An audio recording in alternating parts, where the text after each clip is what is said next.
генералы Лукашенко пили водку в лесах. Окей. Так давайте, может, им к ветке дошлем. Слушай, я так устал от этой должности. Мне хочется забить. Александр Григорьевич, вы должны четко понимать, что это не удастся. Вітаю, сябры, мяне зовут Наста Роуда, вы на канале ТОК. І сёння мы з вами размаўляем з адным з лідараў дэмакратычных сілаў Павлам Латушкам. Павел, вітаю. Вітаю вас. Хочу з вами абмеркаваць прызначэнне новага міністра замежных спраў Максима Рыжанкова. Як вы ўвогуле ўспрынялі гэтую навіну? Ну, гэта ўжо не новае прызначэнне, уже адносна. Час прайшоў даволі працяглы, ён нават спрабуе сабе праявіць і нават спрабаваў, і мне падаецца, што ўжо шмат у яго паразаў. Тыя дзеянні і заявы, якія ён зрабіў, аказаліся просто безвыніковымі. Но давайте паглядзім нават апошнія яго заявы наконт гандлёвага абароту Беларусі, аб тым, што ў нас тут вялікія поспехі, нягледзячы на тое, што Еўрапейскі Саюз не хоча з намі гандляваць, але мы паспяхова гандлюем з Расіяй, з Кітаем і з трэцім светам. Але калі мы паглядзім на сухую статыстыку, то у гандлі мінус 4,2 мільярда за 11 месяцаў. Пакуль толькі такая статыстыка у нашым распараджэнні. Калі нават з паслугамі мы аб'яднаем, у паслугах там ёсць плюс, але ўсё роўна гандаль паслугамі і таварамі ён мінусавы. Так што вынікаў тут няма. А Міністэрства замежных спраў, дарэчы, адно з галоўных заданняў, якое мае Лукашенко, гэта забяспечваць інтарэсы эканамічныя. Тут ён знаходзіцца ў мінусе. Калі мы паглядзім яго першыя спробы наладзіць кантакты з Еўрапейскім Саюзам, абсолютно безвыніковыя. Давайте будем таксама даваць сабе справаздачу, што калі прызначылі яго, адначасова прызначылі Піткевіч, ну і Крутога у нейкім сэнсе. Перад імі таксама стаяла задача, альбо яны нават самі сабе паставілі гэту амбіцыйную задачу паспрабаваць пачаць камунікацыю з Захадам. Ну, я ведаю, што Рыжанкоў мае камунікацыю з французамі, таму што яго сястра мае грамадзянства Францыі, яна пражывае на Лазурным беразе у Ніцах, у Канах, там дзесьці бліжэй мора, і прыязджаў нават прадстаўнік Елісейскага палацу у Мінск, сустракаўся як з самім Рыжанковым. Дарэчы, калі ён яшчэ быў першым намеснікам кіраўніка адміністрацыі, так і з Лукашэнкам. Але гэтыя сустрэчы хутчэй мелі на мэце даць ім ясны сігнал аб тым, што калі Лукашенко ўцягнецца ў вайну, то адказ будзе вельмі жорсткім, вельмі прынцыповым. Яго папярэдзілі. Хаця вось нават паглядзіце зараз, французская амбасада, мне падаецца, адзіная амбасада, якая адрэагавала на факт таго, што паказалі відэа з Віктарам Бабарэка. А як яна адрэагавала? Яны штосьці віталі, мне падаецца, да? Ну, гэта ўжо асобная справа, я магу пазней ацаніць. Рыжанкоў амбіцыйны чалавек, які ставіць перад сабой завышаныя мэты. Ён не мае да гэтага адпаведных рэсурсаў дзеля таго, каб іх асягнуць, таму што ён звязаны ўнутранай палітыкай у Беларусі. За ўнутраную палітыку адказвае Піткевіч, і яны спрабуюць Лукашэнку пераканаць, можа пайсці на нейкія аблягчэнні ва ўнутранай палітыкі, скарыстаўшыся з гэтага, пачаць нейкія там спробы дыялогу, кантактаў, камунікацыі з Захадам. Але пакуль не атрымліваецца, таму што ў Лукашэнкі велічэзная псіхалагічная траўма. Траўма 2020 года, ад якой ён ніколі ўжо не зможа пазбавіцца, і мы наўрад ці можам чакаць кардынальных зменаў у палітыцы Лукашэнкі.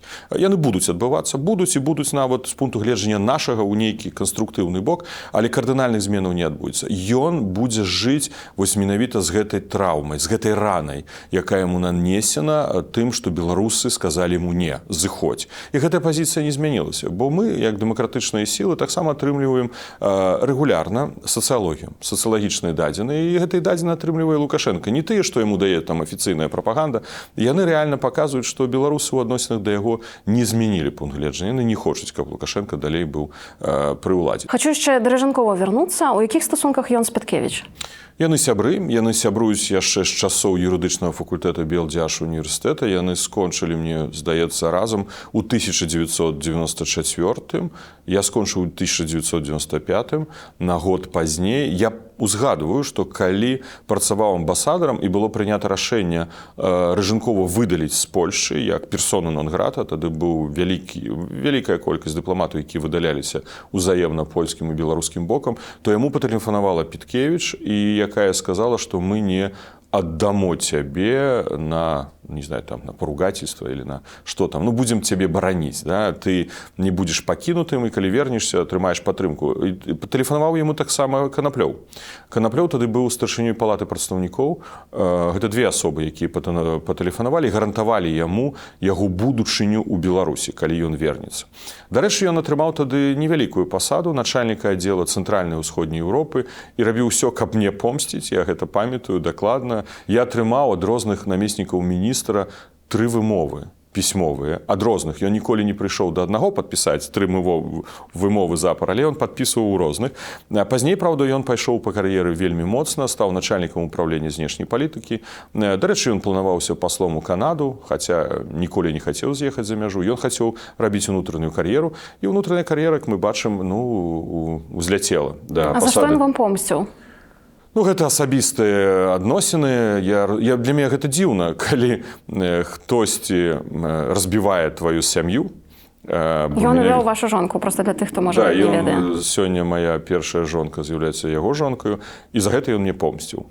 Ну, дзіўная рэч. Можа, ты шчасце атрымаў? Калі шчасце, ну, то па што помсціць? Рэўнасць. Да. Рыжанкоў, ён вельмі амбіцыйны чалавек. Гэта той чалавек, які марыць пра тое, каб стаць прэзідэнтам Беларусі. Гэтая мара ў яго была, існавала, і я думаю, што она існуе да гэтага моманту. Гэта не азначае, што сёння гэта той чалавек, які можа арганізаваць загавар з цэлью свяржэння Лукашенка ад власці. Але тое, што ў яго гэтай думкі ёсць... Сядзіць і чакае. Перакананы. Так, ён будзе рыхтавацца да гэтай сітуацыі. Па-другое, Рыжанкоў ненавідзіць Лукашенку. Яго ненавісць абгрунтаваная, на жаль, трагедыяй, якая напаткала яго сям'ю, яна звязана з яго бацькам. Ён лічыць, што вінаватым у смерці бацькі, тады ён займаў пасаду міністра спорту, з'яўляецца Лукашенка. Гэта было на пачатку 90-х. Я думаю, што гэта засталося з Рыжанковым. А як мог Лукашенка паўплываць? Я не хачу ўваходзіць у дэталі. Можа, калісьці прыйдзе час, няхай Рыжанкоў сам пра гэта раскажа, калі будзе мець смеласць. Але калі сёння прайсці Рыжанкову дэтэктар, хлусні, ён не пройдзе яго. Ён, напэўна, не прыхільнік Лукашэнкі. Я ў гэтым перакананы. Так што Лукашэнкі ёсць шанец. Няхай праверыць, ці яго міністр замежных спраў так адданы яму. Хацела яшчэ пра Рыжанкова старэйшага спытаць, пра Владзіміра. З ім звязаная адна з вельмі красамоўных і ў той жа час ганебных гісторый, калі падчас мінскай лужні проста пры ўсіх, пры публіцы ён мусіў прысядаць і здымаць з Лукашэнкі лыжы. Это выглядала вельмі ганебна. Вось зараз Рыжанкоў малодшы, ён у такім жа становішчы? Да, я думаю, што ён паўтарае гэтую історыю свайго бацькі. Усе тыя, хто набліжаны да яго, асабліва сёння, яны мусяць праходзіць праз гэта кожнага дня альбо час ад часу. І Рыжанкоў таксама ў гэтай сітуацыі. Ён разумны чалавек, ён адукаваны чалавек, ён вельмі начытаны чалавек, ён вельмі добра ведае гісторыю, ён працаваў дыпламатам у Ізраілі, ён вельмі разбіраецца ў сітуацыі вакол Ізраіля ў гэтым канфлікце. Ён падрыхтаваны да тое, каб быць міністрам замежных спраў. Але праблема ў тым, што рысы характару яго не псіхалагічная ўстойлівасць, занадная эмацыянальнасць, за высокія амбіцыі, за тое, што ён вельмі гаваркі. Гэта ўсё, што мінусуе яму на пасадзе міністра замежных спраў Беларусі. Ён той чалавек, які, канешне, ўжо запятнаў свой лёс рэпрэсіямі, бо ён знаходзіцца ў спісе неўязных у Еўрапейскі Саюз. Не буду хаваць, што я быў адным з тых ініцыятараў, які ўносіў яго на пасадзе першага намесніка кіраўніка адміністрацыі Лукашэнкі ў спіс непажаданых асобаў. Ён мае гэтую забарону. Ён ведае, як гэтую забарону зняць, бо праз гэта праходзіў пакойны Макей.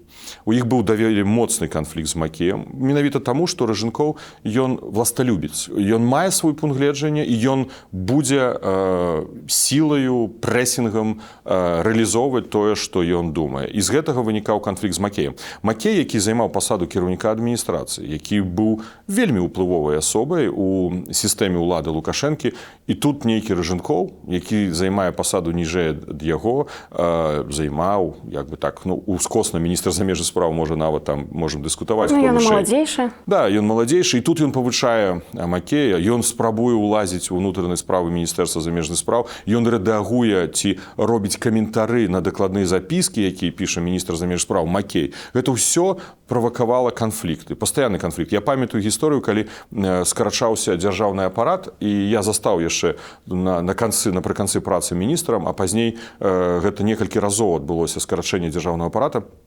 І Макей выступіў супраць даручэння Лукашэнкі, каб скарачэнне не датычыла міністэрства замежных спраў. У адказ Лукашенко напісаў скараціць на 25%. Макей сабраўся, тады гэта нават да 12-11 гадзін, сеў аўтамабіль і з'ехаў з міністэрства. Для яго быў шок. Але на гэта працаваў Рэжанкоў. Рэжанкоў вёў сістэму 5 супрацоўнікаў у пасольствах. Гэта такі стандарт. Павінен быць пасол, саветнік, які займаецца гандлёва-палітычнымі і ўсімі іншымі пытаннямі, і адзін консул, вадзіцель і бухгалтер. Я так разумею, гэта вельмі мала. Это вельмі мала, да, і ён так спрабаваў аптымізаваць. Конечно же, Макей быў супраць гэтага, на гэтым шла барацьба, але гэта вось арганізацыйна-фінансавыя пытанні, але ў іх былі шмат складанасцяў з пункту гледжання знешнепалітычных падыходаў. Рэжанкоў ненавідзіць Польшу. Гэта напэўна. Ён крытычны да захада чалавек. Макей быў той, хто хацеў выбудаваць адносіны. Яму дапамагала Алена Купчына, намесніца міністра замежных спраў. Рэжанкоў супрацьстаяў гэтаму. Увогуле, так дзіўна пабудавана ў сістэму ўлады ў Беларусі, што адміністрацыя Лукашэнкі чамусьці з'яўляецца такім чорным цэнзарам. Яна на любую слушную, здаецца, канструктыўную, нармалёвую прапанову міністра, урада напіша свой каментар. І ён будзе крытычным. Ён будзе негатыўным. А Лукашенко ў 9 з 10 выпадкаў выберыць рашэнне тое, якое прапановвае яму адміністрацыя. Гэта выглядае нават так. Ідзе, напрыклад, ліст міністра замежных спраў, ці вось я пісаў як міністр культуры, зверху ідзе дакладная, якую падпісвае кіраўнік адміністрацыі альбо ў яго адсутнасць першы намеснік, што Рэжанкоў і рабіў на дакладных Макей, і піша «не пагадзіцца». Таму-то, таму-то. І вельмі там коротка, там 3 абзацы і выснова, не пагадзіцца. І Лукашенко можна пісаць «согласен». Все. І міністр застаецца з нічым. Ён працаваў на гэта. Ён праводзіў сустрэчы, размовы, перамовы, дамоўленасці, хоча штосьці зрабіць, а тут такі сядзіць зверху нейкі чыноўнік, які перашкаджае гэтаму. Хачу яшчэ пра Дар'ю Рэжанкову спытаць, родную сястру Максіма Рэжанкова, таму што яна, як вы ўжо згадалі, яна сапраўды доўгі час жыве ў Ніцы, і пры гэтым яна падтрымлівае рускі мір, і больш за тое, пасля пачатку вайны атрымала расійскае грамадзянства. Ну, як так, хочацца спытаць? Ну, гэта пытанне да французаў. У Францыі вялікая частка грамадства мае такую, ну, непрыхільнасць, але станоўчае стаўленне да рускіх. Да рускай культуры. Я не магу гэта ніяк патлумачыць. Я скажу, што для мяне, для амбасадараў, заўсёды была праблема растлумачыць, што я з'яўляюсь амбасадарам Беларусі, а не Беларусі. Русі, Беларусі, яно нават прамаўляючы гэтыя назвы дзяржаў, яно блізка вельмі. І вось гэтую першую частку «бега», яна як бы знікала ў успрыняцці французаў, яны думалі, што ты з Расіі. І гэта пастаянна, перманентна быў выклік пераканаць іх, што мы незалежная краіна, што мы еўрапейская краіна, што мы з еўрапейскімі традыцыямі і каранямі, і нават шмат у чым звязаны ў сваёй гісторыі з Францыяй, гэта было даволі цяжка. А у французаў такі імпэт да рускіх, да рускай культуры. І вось з гэтым звязана, што нават, ну я не хачу казаць там пра яе, но я таксама бачыў гэтыя відэаматэрыялы, да, яе выказванняў, але я думаю, што яна не адзіны прыклад у Францыі на сённяшні дзень. Гэта ўнутраная палітыка Францыі, гэта хутчэй пытанне да іх. А наколькі прарасійскі сам Рэжанкоў? Наколькі? Не думаю, што ён прарасійскі.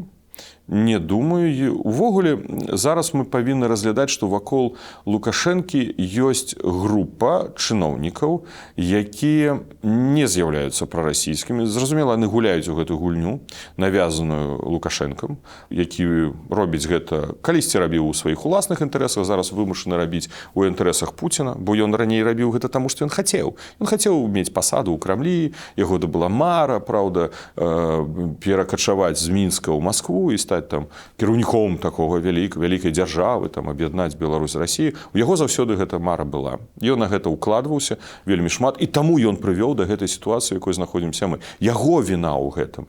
Ні санкцыі, ні штосьці іншае. Менавіта ён працаваў на гэта.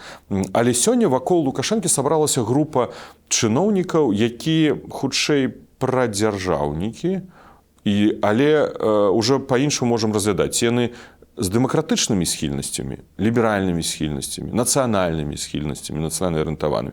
Тут ужо можна дыскутаваць, але пра дзяржаўнасць іх існуе. Таму ў перспектыве, калі няма Лукашэнкі, можна казаць нават пра так званы круглы стол.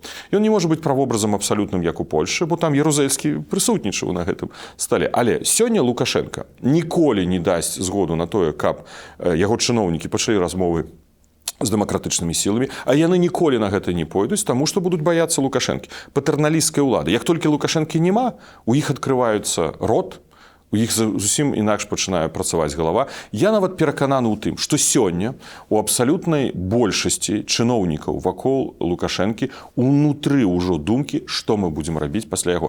Здаецца, он недавно пра гэта сам сказаў. Я ўжо паўтараў гэта, можа, на працягу некалькіх месяцаў, інтэрв'ю асабліва украінскім тэлеканалам. Яны пачалі думаць, і на гэта Лукашэнка не мае ўплыву, бо яны маладзейшыя за яго. Яны разумеюць, што заўтра яго не будзе. Заўтра, умоўна, мы не ведаем. Заўтра, паслязаўтра, раніцай мы прачнемся, яго няма. Што мы будзем рабіць?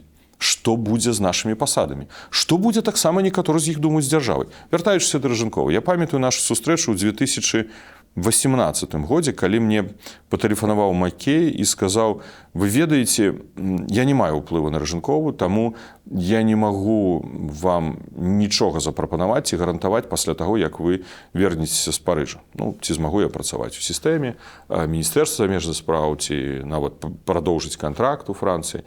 Вы павінны сустрэцца з Ражынковым. І гэта была наша першая сустрэча на працягу, можа, 7 гадоў, 8-6, там штосьці, даволі працяглы час. Я дамовіўся, ён даволі прыхільна на гэта адгукнуўся, і мы сустрэліся. Мы размаўлялі, скажу так, можа, до 3 до 4 раніцы. Ну, як бывае, размаўляюць, да? Мужчыны. Вось, і я скажу, там было ўсё. Але што мне, я памятаю, так вось мне захавалася ў памяці, ён вельмі хваліўся тым фактам, што у 2018 годзе, 25 сакавіка, каля Вялікага тэатра адбыўся вялікі канцэрт і мітынг з нагоды стагоддзя БНР. Ён рваў на сабе кашулю і казаў: гэта я. Гэта я зрабіў. Дарэчы, у яго вось гэтае местаімение «я», оно часто присутствует. Таму што я памятаю, нават калі працаваў амбасадарам, што яго, які закід ён мне зрабіў, з'язджаючы ўжо з пасады, калі яго выдалілі, што гэта ўсё я рабіў, а ты толькі карыстаўся з тым, што зверху.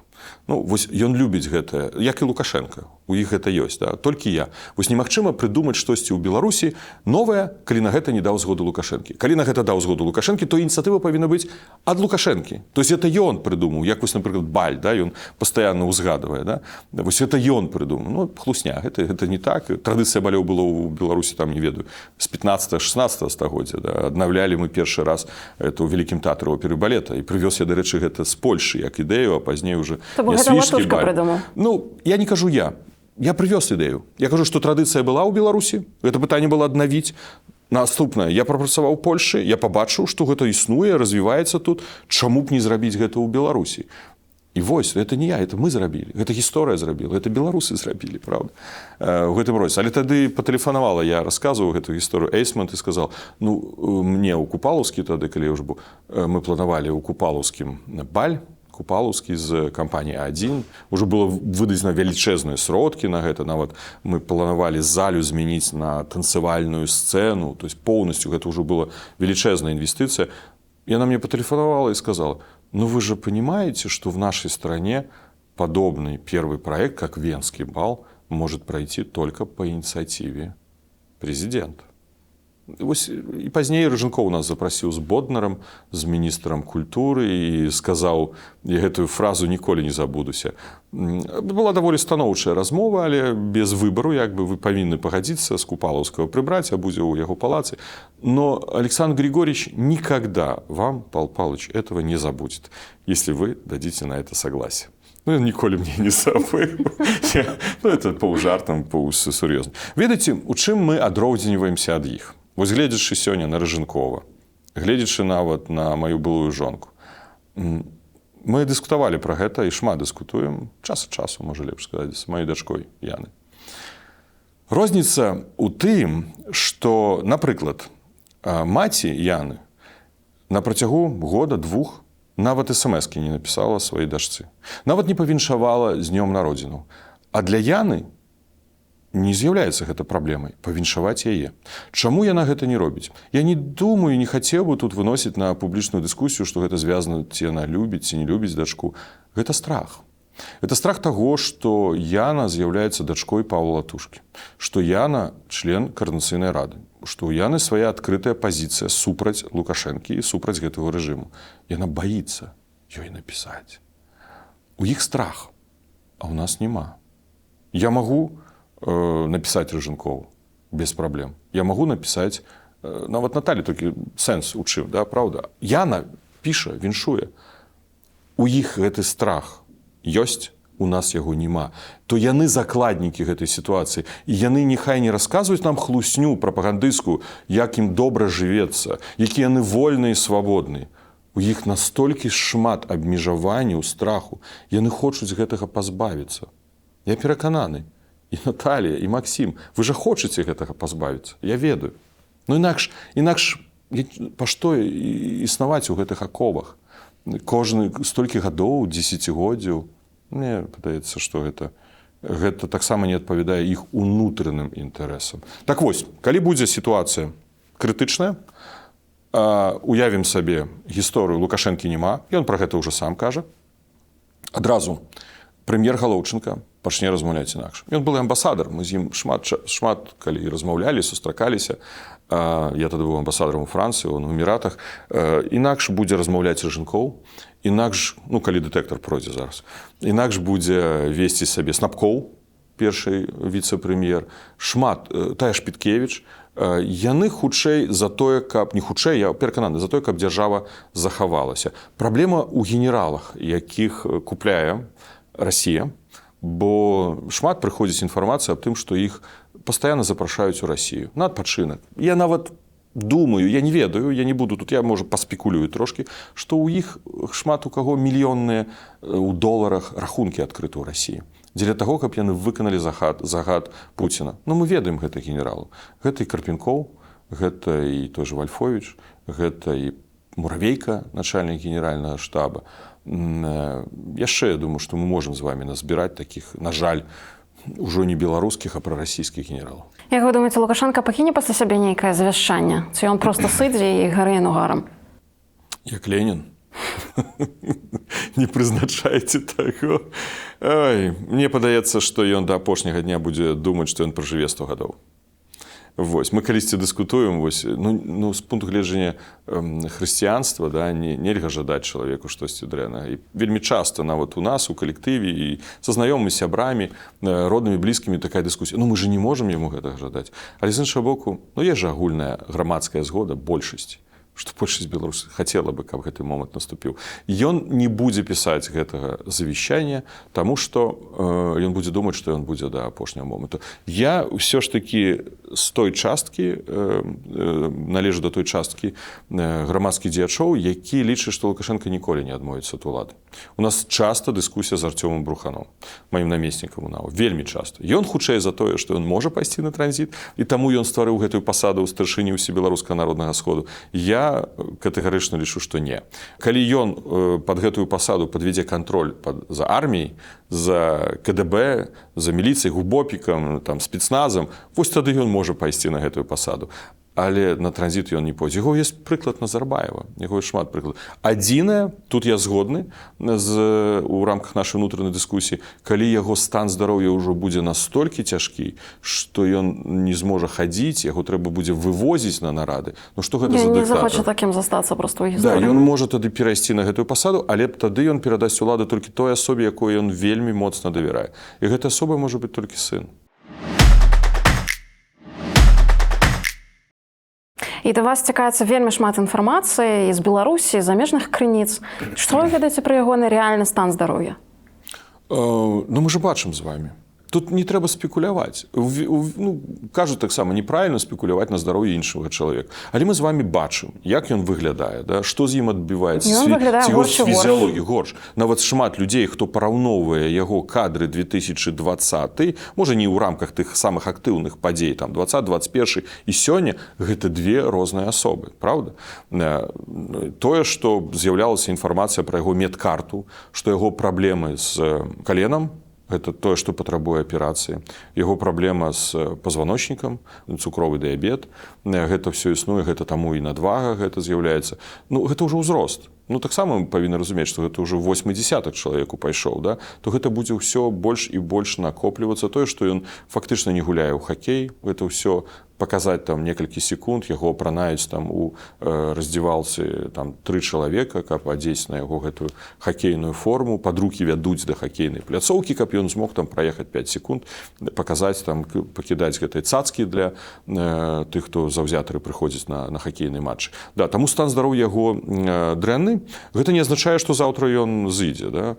Але гэта азначае, што ён будзе пагаршацца і пагаршацца, і гэта будзе ўплываць на эфектыўнасць, выніковасць яго працы, на ўспрыняцце элітамі яго, і наступіць той момант, калі ён проста не будзе ўжо ў стане быць настолькі актыўным, кантраляваць у 100% сітуацыю. І на гэта ён рыхтуе свайго сына.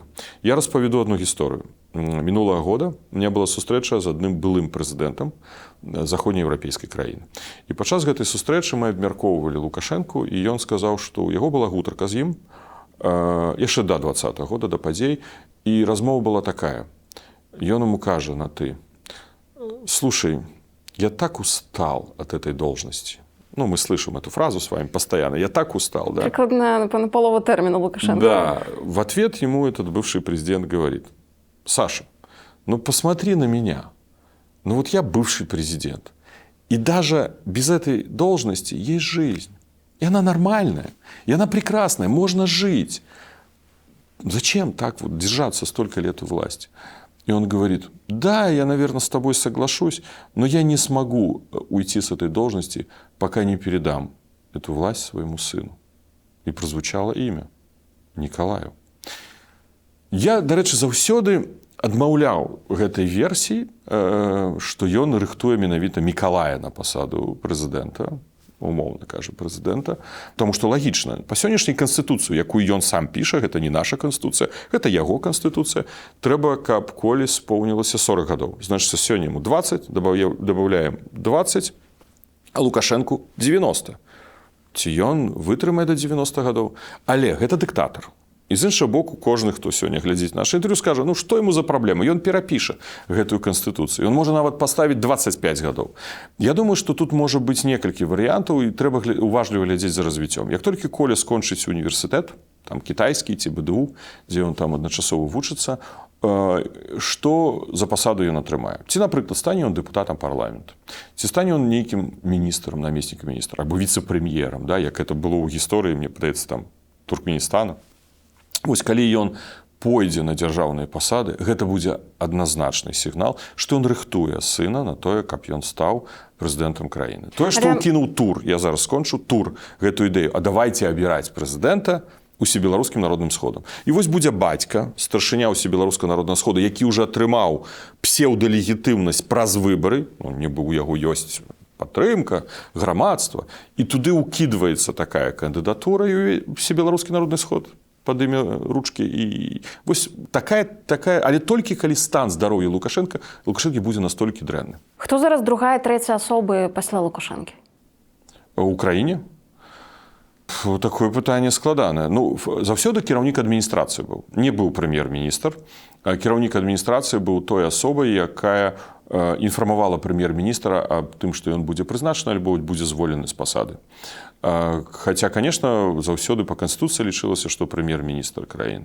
На сённяшні дзень, калі мы паглядзім на Крутова, Круты не з'яўляецца той фігурай, ведаю яго асабіста, з пункту гледжання царедворства, нейкіх практык, разумення сітуацыі і ўплыву на ўкраіне ён не мае, нават патэнцыялу такога не мае. Бо я яго ведаю асабіста. Ён не прырос за гэтую працу на пасадзе амбасадар Расіі. У Расіі я перакананы амбасадар Расіі. Бо таксама ён, дарэчы, прынёс гэты ўплыў расійскі. Гэта той чалавек, які хутчэй выконвае ролю, выконвае заданні. Ён не мае свайго пункту гледжання і меркавання. Ён не Латыпаў, напрыклад. Ён не Макей, калі быў кіраўніком адміністрацыі. Ён нават не Кабікоў, які пасля прэм'ерства стаў кіраўніком адміністрацыі. Ён абсалютна Шэйман быў калісьці кіраўніком адміністрацыі. Ён абсалютна саступае ўсім тым, Мясніковіч, яго, давайте узгадваць прозвішчы, кіраўнік адміністрацыі, усім тым, хто быў да яго. А хто зараз самая моцная асоба ў адміністрацыі? Петкевіч? Петкевіч, Наталья Петкевіч, першая намесніца, досвед велічэзны апаратнай працы, блізкасць да Лукашэнкі. Яна была першай памочніцай Лукашэнкі, яна была першым намесніцай кіраўніка. Гэта асоба, якая атрымала галоўную задачу забяспечыць перапрызначэнне Лукашэнкі на ўзурпаваную ім пасаду прэзідэнта Рэспублікі Беларусь. І калі яна выканае гэтую функцыю, місію паспяхова, то яе вес, вага сапраўды ўзрасце. Бо ў 2010 годзе яна не выканала гэтую місію паспяхова. Мы памятаем з вами плошчу. Я тады чамусьці жыў у ілюзіях, я памятаю гэтай размовы з Праліскоўскім, міністрам інфармацыі. Я думаю, што пасля 10 года сапраўды наступіць нейкая такая лібералізацыя. Вось мы адкрыемся Еўропе, тады Берлусконі прылетаў, тады пачаліся кантакты. Сікорскі прыязджаў, міністр замежных спраў Германіі. Нейкая ішла камунікацыя, здавалася, што ну вось-вось, я памятаю, нават міністрам падпісвалі шэраг канвенцый еўрапейскіх па супрацоўніцтве, і візіты былі з еўрапейскімі міністрамі ў Літву, у Польшу. Я прыязджаў, даволі такая была адкрытасць, да? Але яна не забяспечыла так, як хацеў Лукашенко, тыя выбары, і была плошча, было шмат затрыманых, збіццё, і Лукашенко адкаціўся. І ён тады ж яе зняў з пасады. Яна не працавала нейкі час, яна, памятаю, мне нават сама асабіста расказвала, што хоча ехаць, нават хоча, не хоча ў ЗША, але сын яе вельмі хацеў. Яна павінна была сама паехаць пастаянным прадстаўніком Беларусі пры Арганізацыі Аб'яднаных Нацый. Але ў апошні момант гэтага не сталася, яна стала памочніцай Лукашэнкі. Працавала ў Шакуціна там нейкі час, правда? Вось, таму яна сёння сапраўды вельмі ўплывовая асоба.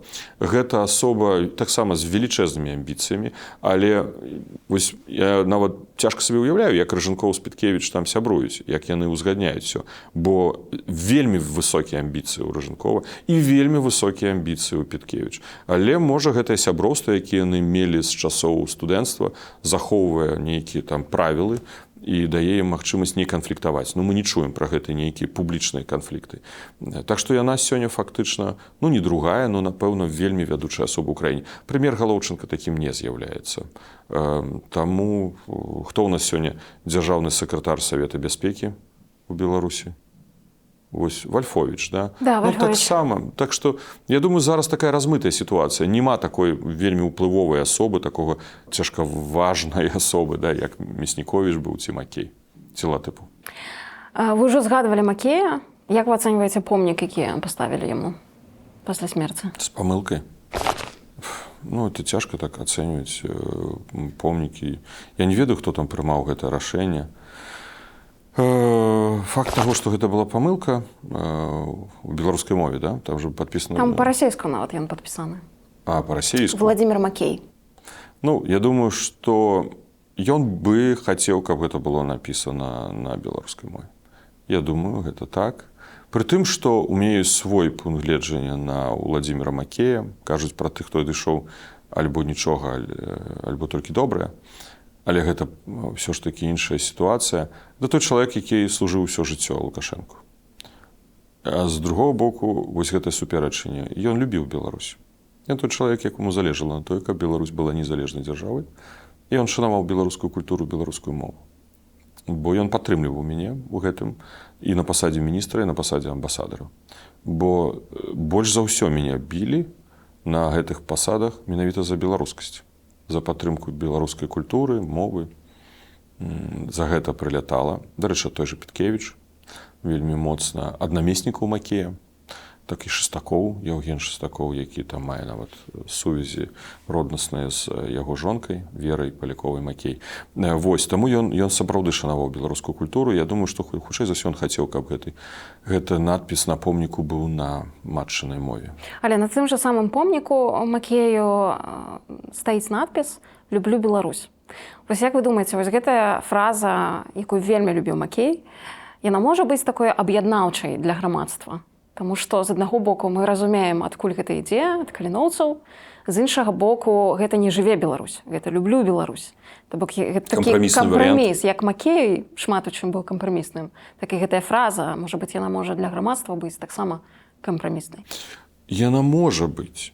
І я думаю, што можа і так стацца. Але дзеля таго, каб дайсці да гэтага усеагульнага разумення, яшчэ трэба прапрацаваць вельмі шмат. Тут жа ўзнікае цэлы шэраг пытанняў. Ці Лукашенко любіць Беларусь? Ці ён любіць сваю ўладу? І ў меня тут адназначны адказ. Ён любіць уладу. Ён любіць сябе ў гэтай уладзе. Гэта фанатычна чалавек, які адданы толькі аднаму. Кіраваць усё жыццё, прымаць рашэнні, караць людзей, аддаваць загады, забіваць людзей, прыводзіць смяротнае пакаранне ў рэалізацыю. Это той чалавек, які любіць не Беларусь. Ён увогуле не беларус. Ён такі парашутіст, які вось проста апынуўся на нашай зямлі. Бог так вырашыў, я не ведаю, вось нам такі лёс выпрабаванняў, да? Ён чужародны чалавек, абсалютна. І чалавекам я яго сапраўды так па шчырасці назваць не магу. Таму вось у гэтым праблема. Праблема таго, ці мы прапрацуем вось тое, што адбываецца сёння, адбываецца за апошнія гады дзесяцігоддзя, але асабліва з 2020 года. Ці мы гатовы выбачыць за тыя злачынствы, якія зрабілі шмат беларусаў. Памяць, калі я тады выйшаў перад Купалаўскім тэатрам, я сказаў, што мне сорамна, але я ганаруся. Мне сорамна да гэтай пары з таго, што шмат беларусаў аказалася могуць быць такімі злачынцамі, пачварамі. Так могуць біць, забіваць, катаваць такіх жа беларусаў. Але я ганаруся тым, што шмат беларусаў тады выйшла і да сённяшняга дня верыць і змагаецца. І нават сама вера гэта ўжо ёсць змаганне за тое, каб змянілася сітуацыя ў Украіне. Вось нам трэба будзе гэта прапрацаваць, бо ці любіць беларус той глубоковец, які катуе Віктара Бабарыку, ці Лосіка, ці іншых палізняволеных сёння ў турмах, ці там супрацоўнік гэтай пенітэнцыярнай сістэмы дэпартамента выканання пакаранняў, да? Ці ён любіць Беларусь? Гэта ў чым праяўленне яго любові? Таму мне падаецца, што пакуль не наступіць адказнасць, мы не зможам і прайсці гэты бар'ер. Я не кажу пра тое, што кажа часта Лукашенко, што трэба там вешаць на слупах. Па-першае, мы супраць смяротнага пакарання. Пачнем з таго. Па-другое, ніхто нікога не збіраецца вешаць. Ёсць абсалютна ясныя, адкрытыя судовыя працэдуры, дзе будзе абаронца, адвакат і дзе будзе прокурор, які будзе рабіць абвінавачанне. Вось мяне калі судзілі, у мяне не было адваката. Ён быў, але ніколі са мной не захацеў пагаварыць. Але мяне асудзілі. Мяне хочуць забіць. Вось нават сёння я атрымаў інфармацыю зноў пра тое, што вакол там дзеецца, да, ад афіцыйных структураў. Я пытаюся, за што? Лукашенко, адкажы мне, за што? За тое, што я супраць цябе? За тое, што ў мяне іншы пункт гледжання? За тое, што я хачу, каб у Беларусі была дэмакратычная форма ўлады, змяняўся прэзідэнт, каб людзі ў турмах не сядзелі, ты хочаш мяне за гэта забіць? Ну, растлумач, у чым логіка? А вы, Рыжынковы, Галоўчанкі, Пяткевіч, які вакол яго побач, вы пра гэта не ведаеце? За што катаваць людзей? За тое, што они проста маюць іншы пункт гледжання. Як вы можаце ўнутры сябе гэта растлумачыць самім сябе, пазней вашым дзецям, якія растуць, якім заўтра жыць, пасля вас жыць. І глядзець яны будуць на гэта ўжо з пункту гледжання ацэнкі гісторыі. Яны будуць мець усю гэтую праўду, інфармацыю, не будуць карыстацца толькі з той прапаганды, якую паказваюць па БТ, па УНТ, а ўжо атрымаюць гэту інфармацыю. Вы жа гэта ведаеце, бо вы ўнутры сістэмы. Вы атрымліваеце даведкі КДБ, вы атрымліваеце даведкі, чытаеце ОАЦа. Вы разумныя людзі. Я кажу, Рыжынкоў, ты ж разумны чалавек. Я ведаю, ты вельмі адукаваны чалавек. Ну, калі ты адукаваны чалавек, ты гэта не разумееш. Ну, разумееш жа вельмі дакладна. Альбо ён, я думаю, спрабуе вытлумачыць сабе. Я сёння працую на тое, каб Беларусь захавала яшчэ сваю дзяржаўнасць. Я не працую на Лукашэнку. Ну, магчыма, я калісьці мог так сказаць і казаў. Да? Многія сабе так тлумачылі. Я працую не на Лукашэнку, я працую на тое, каб Беларусь захавала дзяржаўнасць. Але ты разумееш, што Лукашенко ўжо не гарант гэтай незалежнасці. Што той чалавек, які ў 2020 годзе стаў на калені перад Пуцінам, ён стаў і падняцца ўжо не можа з іх. Той чалавек, які мог падзяліцца ўладай з народам, ён вырашыў падзяліцца гэтай уладай з Расіі. І ён стварыў гэтую самую рызыкоўную сітуацыю для існавання нашай дзяржавы. І што верыць яму, давяраць яму, што ён штосьці можа згварантаваць, яго заўтра не будзе. Максим Владимирович, Наталья Владимировна Пяткевич, яго ж заўтра не будзе. Як мы згарантуем нашу незалежнасць? калі ён сёння для вас гарант, то вы же бачыце па яго здароўю, як ён кавыляе, як он не можа падняцца па трапу, калі не паказваеце гэта, калі ў яго адышка, калі ён бачна, што хворы чалавек, заўтра яго не будзе. У вас ёсць разуменне, каго Расія захоча паставіць на чале Беларусі? Хто выгадны Мы нават найбольш? можам гэта не ведаць. Я думаю, што мы нават не здагадваемся, хто гэта можа быць. Ну, калісьці шуткі хадзілі вакол Качанавай. Дарэчы, наша актыўная інфармацыйная праца, я думаю, усіх нас разам спрацавала на тое, што Лукашенко трошкі яе так адсунуў. Ну, ёсць адчуванне, што яе зусім спісалі з Да, рахункаў. ну, папрацавалі, так што Лукашенко чуе нас, да, так што вось, яе адсунулі, таму гэта была адна з асобаў.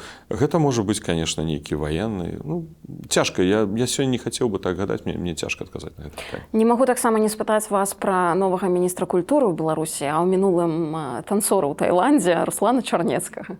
Што вы думаеце пра гэтую фігуру? Я думаю, што клоун. Прабачце. Можа, не з рукі казаць былому міністру культуры пра таго, хто сёння з'яўляецца міністрам культуры, але інакш я гэта не магу акрэсліць. Калісьці я ўзгадваю славянскі базар, прыехаў міністр культуры ўкраіны з часоў Януковіча. Мы сядзім з ім, перамовы. Ну, і мне было цікава. Тады, дарэчы, я ініцыяваў гэтую праграму «Культура Беларусі». На 5годдзі 2 разы яна прымалася дзеля таго, каб дафінансаваць, і нам удалося гэта зрабіць рэгіянальную культуру. Пазней, нават вяртаючыся з Францыі, дзесьці ў раёнах бываючы, мне людзі казалі дзякуй, таму што атрымалі тады велічэзныя сродкі на развіццё раённых дамоў культуры, на там, нават кінапракат, на бібліятэкі, гэтак далей, на калектывы. І я запытаўся яго: слухай, скажы мне, калі ласка, а як у вас там вось у рэгіёнах Украіны развіваецца культура? Я пабачыў перад сабой вось такія пустыя вочы. Пра што я пытаюся? Я тады яго акрэсліў такі газавы міністр культуры, у якога залатая цэпь, да, на шыі. Ну, гэта іншая сітуацыя, гэта часы Януковіча, да. Я не разумею, ці ён увогуле разумее, куды ён прыйшоў і чым яму трэба займацца. Што гэта сфера і гэта сістэма, якую трэба падтрымліваць. Бо беларуская культура, яна у чым адрозніваецца ад культур шмат якіх еўрапейскіх краінаў, што ў нас велічэзны пласт нацыянальнай спадчыны захаваны ўнутры, у асяроддзі, у рэгіёнах. Вось тое багацце, якое назапашана, мы нават сабе не уяўляем. Я дзякую Богу, што я папрацаваў гэтых некалькі гадоў міністрам культуры, наведаў столькі рэгіёнаў нашай краіны. Я зразумеў, што вось гэта падмурак, гэта падстава. Гэтыя фальклорныя калектывы, невялікія фестывалі, бібліятэкі, дамы культуры, кружкі, там, гэтак далей. Вось там яна, гэтая культура. Пазней там уже гэты Алімп, які ўзрастае, там уже ён быў пад палітычным прэсінгам заўсёды. Для Лукашэнкі же лідар можа быць толькі адзін, нават у культуры не могуць быць лідары. Лідар ты можаш быць у тэатры, ты там народны артыст, а уже па-за мурамі тэатра ты уже не лідар для нацыі. Ён же не ствараў, так ён заўсёды спрабаваў абрубіць такіх людзей, правда? Нават гісторыя Фінберга паглядзець, там Елізар'ева калісьці, да. Таму ён, мне здаецца, гэтага не разумее, што такое культура, як яна павінна развівацца. Але рэальным міністрам культуры будзе зараз Шляхцін. Дзмітрый Шляхцін, першы намеснік міністра. Ён працаваў, калі я быў яшчэ міністрам, ён працаваў у ўпраўленні сацыяльна-культурнай палітыкі на кіруючай пасадзе, здаецца, у апараце Савету міністраў. Это тое ўпраўленне, якое як бы каардынуе весь сацыяльны блок міністэрству, в тым ліку міністэрству культуры. Таму ён будзе вось такім мажордомам ці канцэртмейсцерам, да, будзе хадзіць з гэтым посахам. Вось гэта будзе задача весці канцэрты закрытыя ў Лукашэнкі, выходзіць на сцэну. Калісьці Карачэўскі хацеў гэтую ролю, таксама я памятаю, адыгрываць. Вось ён будзе гэта рабіць. А рэальна міністэрствам будзе кіраваць Шляхцін. Хаця на сённяшні дзень чым кіраваць, пытанне, як гэта развіваецца. Я думаю, што мы павінны уважліва паглядзець на Марзалюка. Вось Марзалюк, мне падаецца, сёння такая спроба, можа, таксама асяроддзе адміністрацыі Піткевіч, я не ведаю, хаця Піткевіч ніколі не была прабеларускай, даць яму магчымасць у такой нацыянальна арыентаванай асобе мець публічнасць. Мы можам яго пачытаць, пабачыць на Белта, да, ён выходзіць. Ён вершы там чытае, дэкларуе. Да, ён такі, ну, пра беларускасць паказвае, там, гісторыю, спадчыну, але адначасова ён... З Бондаравай змагаецца. Адначасова пра Лукашэнкаўскі, да, ну, інакш быць не можна, да, ты павінен быць за Лукашэнка, ну, але неяк так і падтрымаць беларускую культуру. У МЗС традыцыйна лічыцца, што працуюць самыя прасунутыя, самыя прагрэсіўныя людзі.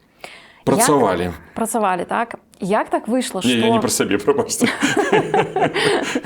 Як так выйшла, што ў Беларусі няма ніводнай жанчыны-пасла, так? У Саудаўскай Аравіі ёсць, у Іране ёсць, а ў Беларусі няма. Ну, першае, што мы кажам пра міністэрства замежных спраў, я думаю, што раскол эліт адбыўся ў Беларусі. Ён быў даволі значным, але ён быў недастатковым у 2020 годзе дзеля таго, каб гэта прывяло да кардынальных палітычных зменаў у краіне. Калі мы паглядзім, колькі генералаў Лукашэнкі фактычна былі пазбаўлены сваіх пасадаў пасля падзей 2020 года. Вось мы ўзгадваем Раўкова, які яшчэ да гэтага часу амбасадар у Азербайджане, зараз яго ўжо мяняюць, здымаюць з пасады. Ён жа не праявіў такую актыўнасць, на якую разлічваў Лукашенко як дзяржсакратар Савета бяспекі дзеля таго, каб падавіць пратэсты. Пазней нават той же Вакульчык, старшыня КДБ, якога саслалі ў Брэст, ні чутна, ні бачна. Да? Кажуць, што тады КДБ 3-4 дні сядзела ў акопах і глядзела, куды павернецца сітуацыя. І Вакульчык сам прыйшоў да Лукашэнкі і паклаў заяву, сказаўшы, што ён не выканаў тое, чаго чакаў ад яго Лукашенка. Наскевіч, старшыня следчага камітэта, якога вельмі добра ведаю, які вельмі любіў купалаўскі тэатр, кажуць, што ён прыйшоў да Лукашэнкі яшчэ ў будынку міністэрства ўнутраных спраў і паклаў яму 25 крымінальных справаў супраць сілавікоў за катаванні, за гвалт, на што Лукашенко просто на 3 літары выкінуў, выставіў яго з кабінета, і пазней ён быў пазбаўлены пасад. Я не хачу абіляць гэтыя асобы. Зразумела, што яны працавалі ў сістэме, яны датычны да рэпрэсій і шмат што зрабілі для Лукашэнкі, але сам факт, што гэта адбылося. І вось вяртаючы да міністэрства замежных спраў. Самы вялікі раскол адбыўся ў сістэме міністэрства замежных спраў. Але там не адбылося самага галоўнага, на што чакала беларускае грамадства, што Макей зыдзе. Памяць, калі людзі падыходзілі да міністэрства і крычалі, што Макей, выхадзі, ухадзі там і гэтак далей. Яго чакалі кроку, але зайшло шмат паслоў. Шмат. Зайшло шмат дыпламатаў узроўня высокага і сярэдняга. Гэта саветнікі, палітычныя саветнікі. Там у Латвіі практычна ўся амбасада зайшла. Калі мы паглядзім на цэнтральны апарат, некалькі начальнікаў управленняў, нават галоўных управленняў міністэрства замежных спраў, а гэта цэментуючыя асобы. Гэта асобы, якія займалі пасады паслоў, альбо будуць займаць пасады паслоў. Так гэта ў сістэме. Сотні людзей зайшло з 2020 года, пазней наступны вялікі адыход быў з 2022 года. У сістэме МЗС лягчэй зайсці і можна зайсці нават незаўважаным, таму што сканчваецца кантракт за мяжой, і ты можаш не працягваць гэты кантракт, альбо цябе могуць не прыцягнуць кантракт. Я ведаю шмат беларускіх дыпламатаў, прабеларускіх дыпламатаў.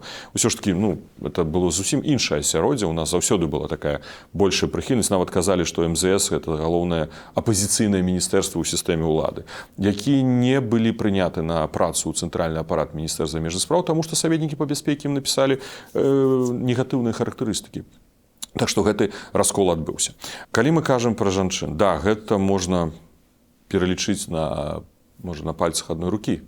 Колькі жанчын амбасадараў у нас было. Жылевіч у Турцыі, Мазай калісьці святой памяці, была віцэ-прэм'ер ва ўрадзе яшчэ БСР у Канадзе, яна была, Долгополова была таксама, не памятаю якой краіне, Купчына, якая з'ехала пазней, была ў Венгрыі, а пазней з'ехала ў Аўстрыю, а пазней зайшла з гэтай пасады. Здаецца, можа кагосьці забыўся, але сапраўды. Першае, гэта пачалося яшчэ з 90-х гадоў. Тады міністрам замежных спраў, калі я прыйшоў у міністэрства, быў Владзімір Сінько, да якога я адношуся так, не тое, што з пашанай, з павагай у нейкім сэнсе, але існавала правіла, якое вы здзівіцеся ў міністэрстве замежных спраў. Ён быў катэгарычна супраць таго, каб накіроўваць жанчын на працу ў замежжа. Увогуле, каб браць жанчын у цэнтральны апарат на дыпламатычныя пасады. Бо ён лічыў, так існавала, можа я з ім асабіста, я быў тады маладым дыпламатам, аташэ, я з ім не размаўляў, але такія пастаянныя дыскусіі былі ў сістэме міністэрства замежных спраў у цэнтральным апараце. Ён лічыў, што, жанчына павінна забраць з сабой мужа, а муж не паедзе. Значыцца, гэта можа прывесці да разладу ў сям'і, да разводу. І таму ён абсалютна быў непрыхільным таму, каб жанчын прызначаць на дыпламатычныя пасады. Нават мой прыклад, я прыйшоў з юрыдычнага факультэта разам з сваёй сяброўкай. Яна не атрымала дыпламатычную пасаду, яна атрымала пасаду рэферэнта, я адразу атрымаў пасаду аташэ Даговор на так правовое клапаціўся управленне. пра традыцыйныя сямейныя каштоўнасці. Да, і пазней гэта працягвалася ў нейкім сэнсе, і таму не было прыхільнасці да жанчын у сістэме міністэрства замежных спраў. Гэта вынікае, можа, яшчэ не з нейкай постсавецкай традыцыі. Ніхто з міністраў не ў стане быў гэта, альбо не захацеў гэта пераламаць. Я думаю, што гэта хутка адбудзецца, вельмі хутка. Я нават жартую, але сур'ёзна кажу, што вось паглядзеўшы на тыя курсы, якія арганізаваў спадар Маліцкі, і мы падтрымліваем разам з Астапенка калісьці ў 2020 годзе ў Варшаўскім універсітэце, уже больш за 60 выпускнікоў дыпламатычных курсаў Варшаўскага універсітэта, і калі б сёння ўзяць у тых, хто зышоў з міністэрства замежных спраў, узяць гэтыя курсы дыпламатычныя, мы ў стане забяспечыць працу міністэрства замежных спраў хоць заўтра, хоць сёння.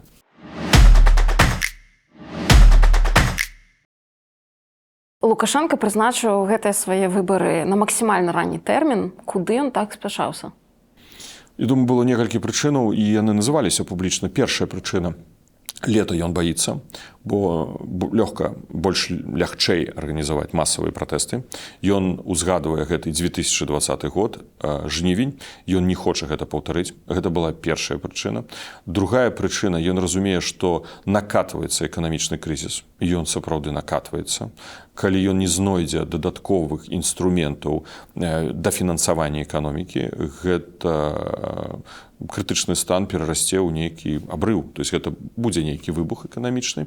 Трэцяя прычына, ён разлічваў, што ў гэты час якраз такі будзе адбывацца інаўгурацыя ў Амерыцы, і да яго выбараў будзе менш увагі. Чацвёртая прычына – гэта тое, што Украіна, перамовы па Украіне, ён хацеў бы аднавіць сваю суб'ектнасць дзеля таго, каб увайсці ў гэтай перамовы.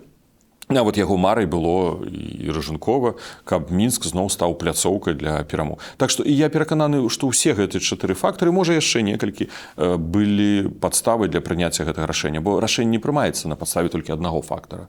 Ён можа быць вядучым, але разам у комплексе. Удзел у гэтай так званай выбарчай кампаніі Ганны Канапацкай. Як вы думаеце, чыя гэта была ініцыятыва? Хто гэта прыдумаў?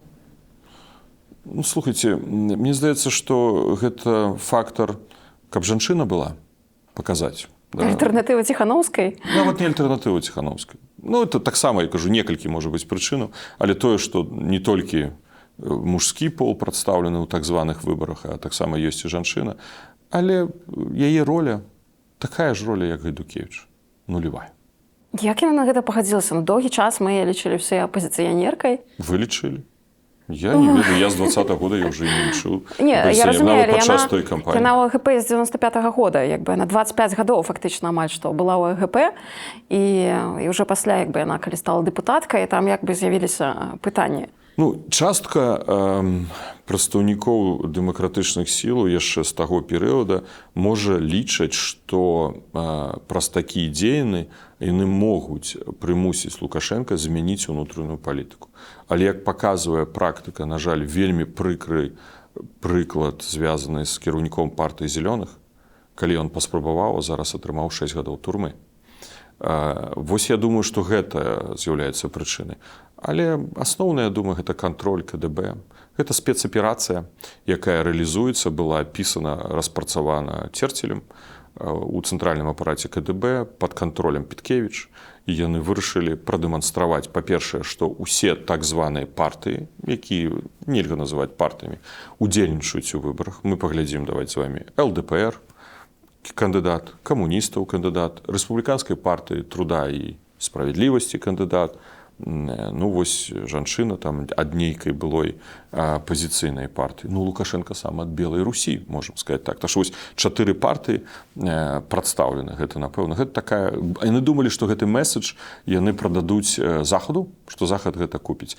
Але Захад не купіць, і гэта ўжо бачна, ёсць рэакцыя шмат якіх краін, што гэта не прызнаецца ў якасці выбараў. Залежыць, конечно, будзе пазней ад практычнай палітыкі, ад дыпламаты, як гэта будзе працаваць, ці будуць прымаць даверчыя лісты, ці будуць нейкія контакты камунікацыі, ад гэтага будзе залежаць. Але на сённяшні дзень мы бачым, большасць еўрапейскіх краін заяўляюць аб сваёй пазіцыі непрызнання гэта выбарамі. Для нас вельмі важна не дапусціць аднаўлення суб'ектнасці Лукашенка. І гэта прынцыпова важна, бо гэта база для далейшай нашай барацьбы.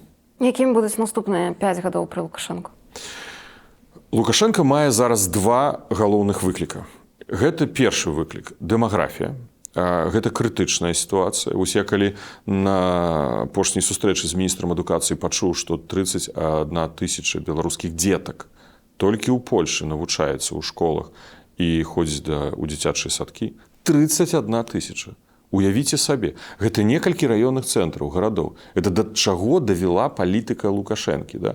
Колькі людзей з'язджае. А гэта сотні тысяч беларусаў. Ну, па ацэнках Еўрапейскага парламента, ось я бачу праект дакумента, які бліжэйшым часам будзе разглядацца, 500 тысяч. Некаторыя называюць нават да мільёна чалавек. Это калісьці ўзгадывала і парламенцкая асамблея Светай Еўропы. Вось паглядзім, колькі беларусаў з'ехала. І гэта выязджаюць адукаваныя, падрыхтаваныя, праактыўная частка грамадства, якая не можа сабе рэалізаваць там, таму она з'язджае. Гэта не значыць, што дрэнныя застаюцца. Не. Ну, яны найбольш праактыўныя, мабільныя і хочуць як бы развівацца далей.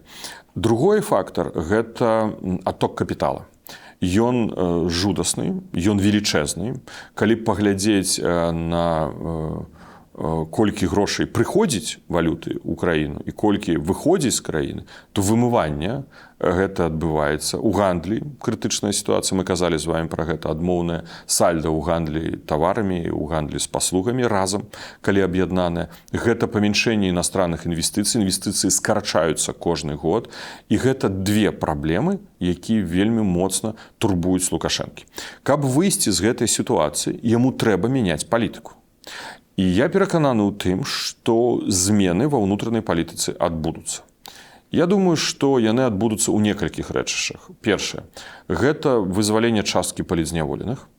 Яно адбываецца, але не адбываецца галоўнае – гэта спыненне рэпрэсій.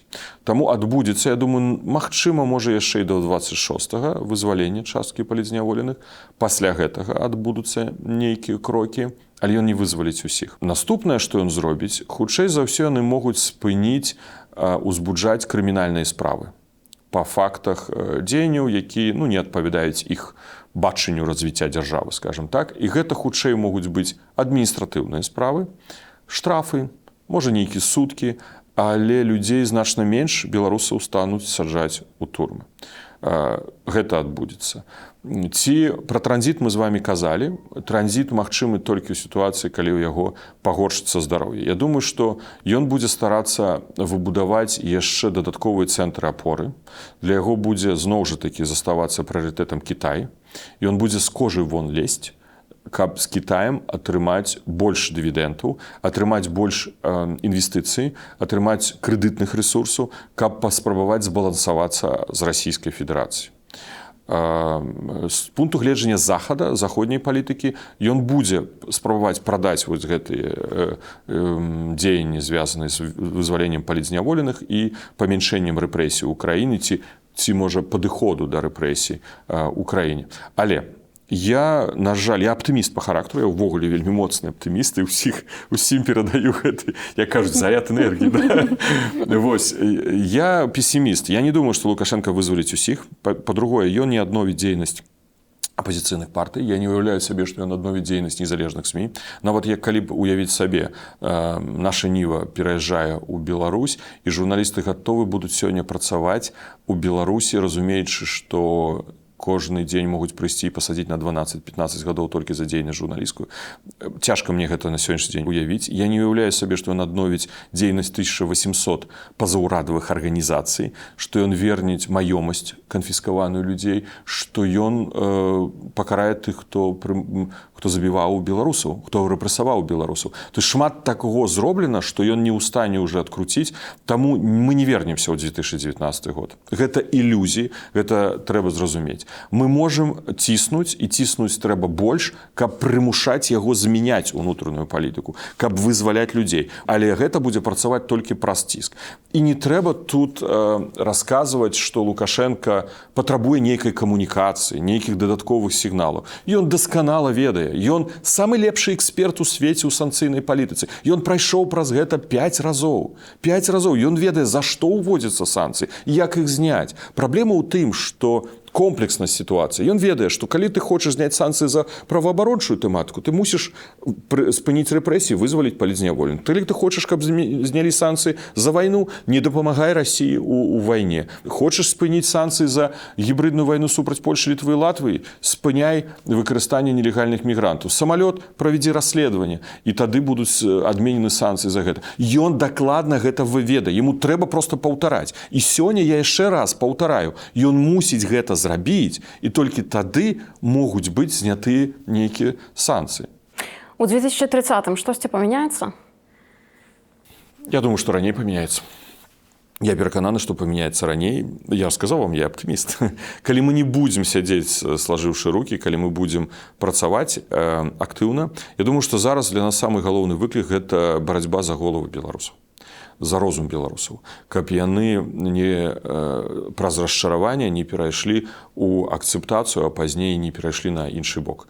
Разуменне, напрыклад, таго, што робіць Расія, да, у адносінах да Украіны. Мы павінны вельмі праактыўна працаваць, бо большасць беларусаў на сённяшні дзень захоўвае прадэмакратычныя настроі.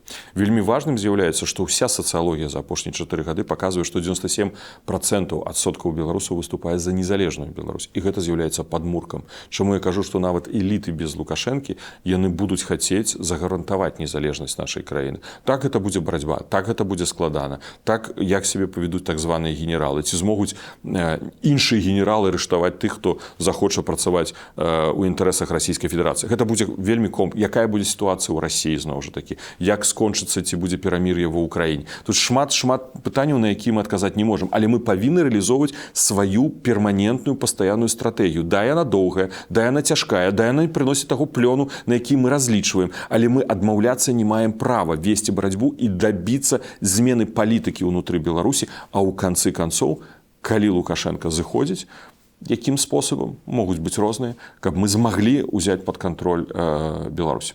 Беларусь, уладу ў Беларусі. Не я кажу, тыя людзі, якія хочуць, каб яна была дэмакратычнай і еўрапейскай. У 1940 годзе Чэрчыль, прыйшоўшы да ўлады, сказаў брытанцам: «Я не магу вам прапанаваць нічога, акрамя крыві, цяжкай працы, слёз і поту».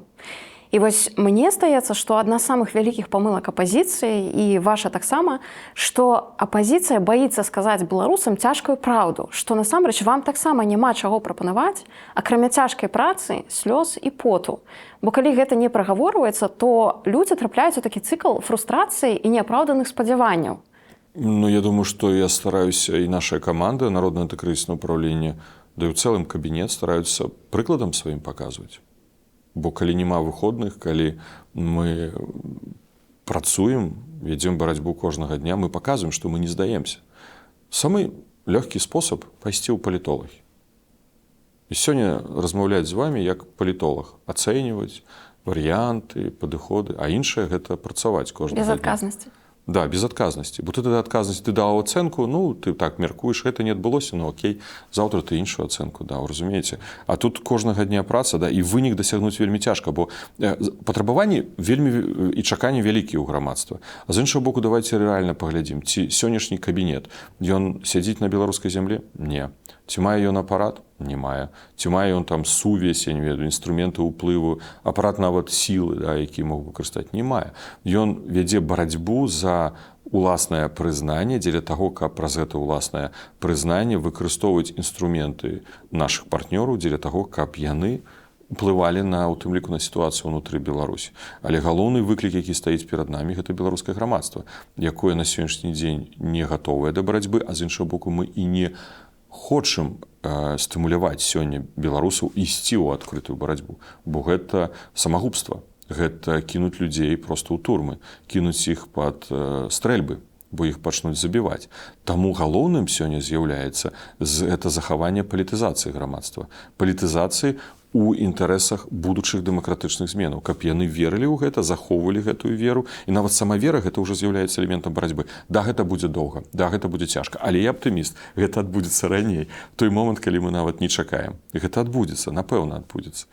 Але я тут нават больш пра рыторыку, што вельмі часта, і я разумею, чаму, так, хочацца верыць у то, што ўсё будзе добра, хочацца верыць, каб перамены прыйшлі хутчэй. Але вось гэтыя неапраўданыя спадзяванні, яны проста не дазваляюць людзям цвяроза паглядзець праўдзе ў вочы, што так, у нас таталітарны рэжым, так, гэта кашмары, это мы кожны дзень живем в этом кашмары. І каб штосьці памяняць, нам просто трэба, не знаю, кожны дзень дзяцей гадаваць там, так, пра беларускімі па-беларуску ці з правільнымі каштоўнасцямі, чалавечымі каштоўнасцямі. Ну, так? мне падаецца, што мы апошнім часам вельмі шмат удзяляем увагу ўнутранай сітуацыі ў дэмакратычных сілах. І мне шкада ад гэтага, бо я яшчэ да апошніх выбараў, першых выбараў у Коордынацыйную раду заўсёды казаў, што мы не займаемся тым, каб крытыкаваць сваіх паплечнікаў ці партнёраў па дэмакратычнаму руху. Заўсёды, бо на гэта няма сіл энергіі, бо аддаваць энергію не на тое, што самае галоўнае, ісці наперад. Зараз мы атрымліваецца ў такой сітуацыі, што з аднаго боку нас б'е рэжым, ён вельмі моцна спрабуе нас раскалоць, ён хоча давесці, каб мы зніклі, як інстытуты, дэмакратычныя інстытуты, і з іншага боку частка дэмакратычных сіл у грамадства таксама крытыкуе нас за невялікую эфектыўнасць, ці за адсутнасць гэтай эфектыўнасці. Да? І вось мы знаходзімся пад такім двайным абстрэлам. У палітыцы гэта нармальна. Тут нічога надзвычайнага няма. Але ў палітыцы, калі ты знаходзішся на тэрыторыі сваёй краіны, а калі ў нас ўсё ж такі есть гэта аб'яднаўчая мэта змяніць Беларусь, то давайте, можа, ўсё ж такі больш увагі, энергіі і сілаў аддаваць менавіта туды. І наш голас, мне падаецца, таксама недастаткова чутны. Я скажу, што я даволі самакрытычна падыходжу і да нашай дзейнасці кабінета з пункту гледжання нават прасоўвання таго, што дзеецца і што робіцца. Ну, паглядзіце апошні візіт Ціханаўскай у Варшаву, да, і тыя сустрэчы, якія адбыліся. Прэзідэнт, прэм'ер-міністр, міністр замежных спраў, кіраўнікі двух палат парламентаў, міністр развіцця эканомікі, міністр адукацыі, слуханні ў парламенце. Да ніколі, я нават не магу сабе ўявіць, што кіраўнік нават нейкай еўрапейскай краіны прыехаў і меў бы такую колькасць важных сустрэчаў. Вы думаеце, там проста гарбату п'юць? Ну не, там же канкрэтныя тэмы, якія абмяркоўваюць. Для нас галоўная задача не прызнанне выбараў, якія ладзіць Лукашенко, фарса, які ён ладзіць у Беларусі. І мы з вами пачулі ў выніку гэтых размоў з вуснаў прэзідэнта, з вуснаў маршала Сената, маршала Сейма, што яны не прызнаюць гэтыя выбары. На слуханнях гэта прагучала. Зараз плануецца прыняцце рэзалюцыі Сейма і Сената па гэтаму пытанню. Вынік. Мы кажам пра пытанне легалізацыі беларусаў тут, пытанне выдачы візаў.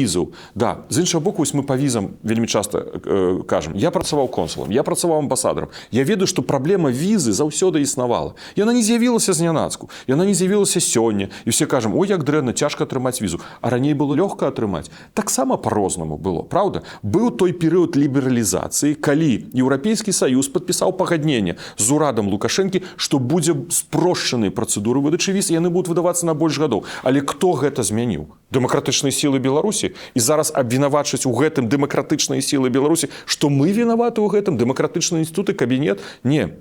Вінаваты Лукашенко, які змяніў палітыку ў адносінах да Еўрапейскага Саюза, перадусім у адносінах да беларускага грамадства, і гэта з'яўляецца наступствамі. Зноў жа такі, наступствам гэтай з'яўляецца той факт, што Лукашенко арганізуе дыверсіі. Яго спецслужбы арганізуюць акты сабатажа на тэрыторыі суседняй краіны. Краіна абараняецца, і таму яна больш шчыльна, больш кантралюе выдачу візаў. І у тым ліку і пытанне легалізацыі. Гэта вынікае з дзеянняў рэжыму. І вельмі часта, калі я чую вінаваты дэмакратычныя інстытуты ці сілы, што змянілася палітыка ў адносінах да легалізацыі.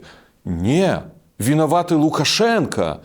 Гэта краіна прымае рашэнне, а мы паміж Лукашэнкам і ў гэтай краіны спрабуем пераканаць краіну, не рабіце гэтага, зрабіце гэтае аблягчэнне. Штосьці нам удаецца, штосьці не. Але давайте будзем рэалістамі. Я калі працаваў амбасадарам, і за мной стаяў урад, які там сядзіць, улада, якая там сядзіць. І думаеце, мне ўдавалася ўсё вырашыць? Я не кажу пра пытанне, там, калі ізаляцыя рэжыму была, калі дрэнныя адносіны былі з Лукашенко. Былі ж розныя перыяды. Не ўдавалася, бо ў кожнай краіне, дзе ты працуеш, ёсць свой інтарэс, нацыянальны інтарэс. І яна зыходзіць з нацыянальнага інтарэсу, бяспека.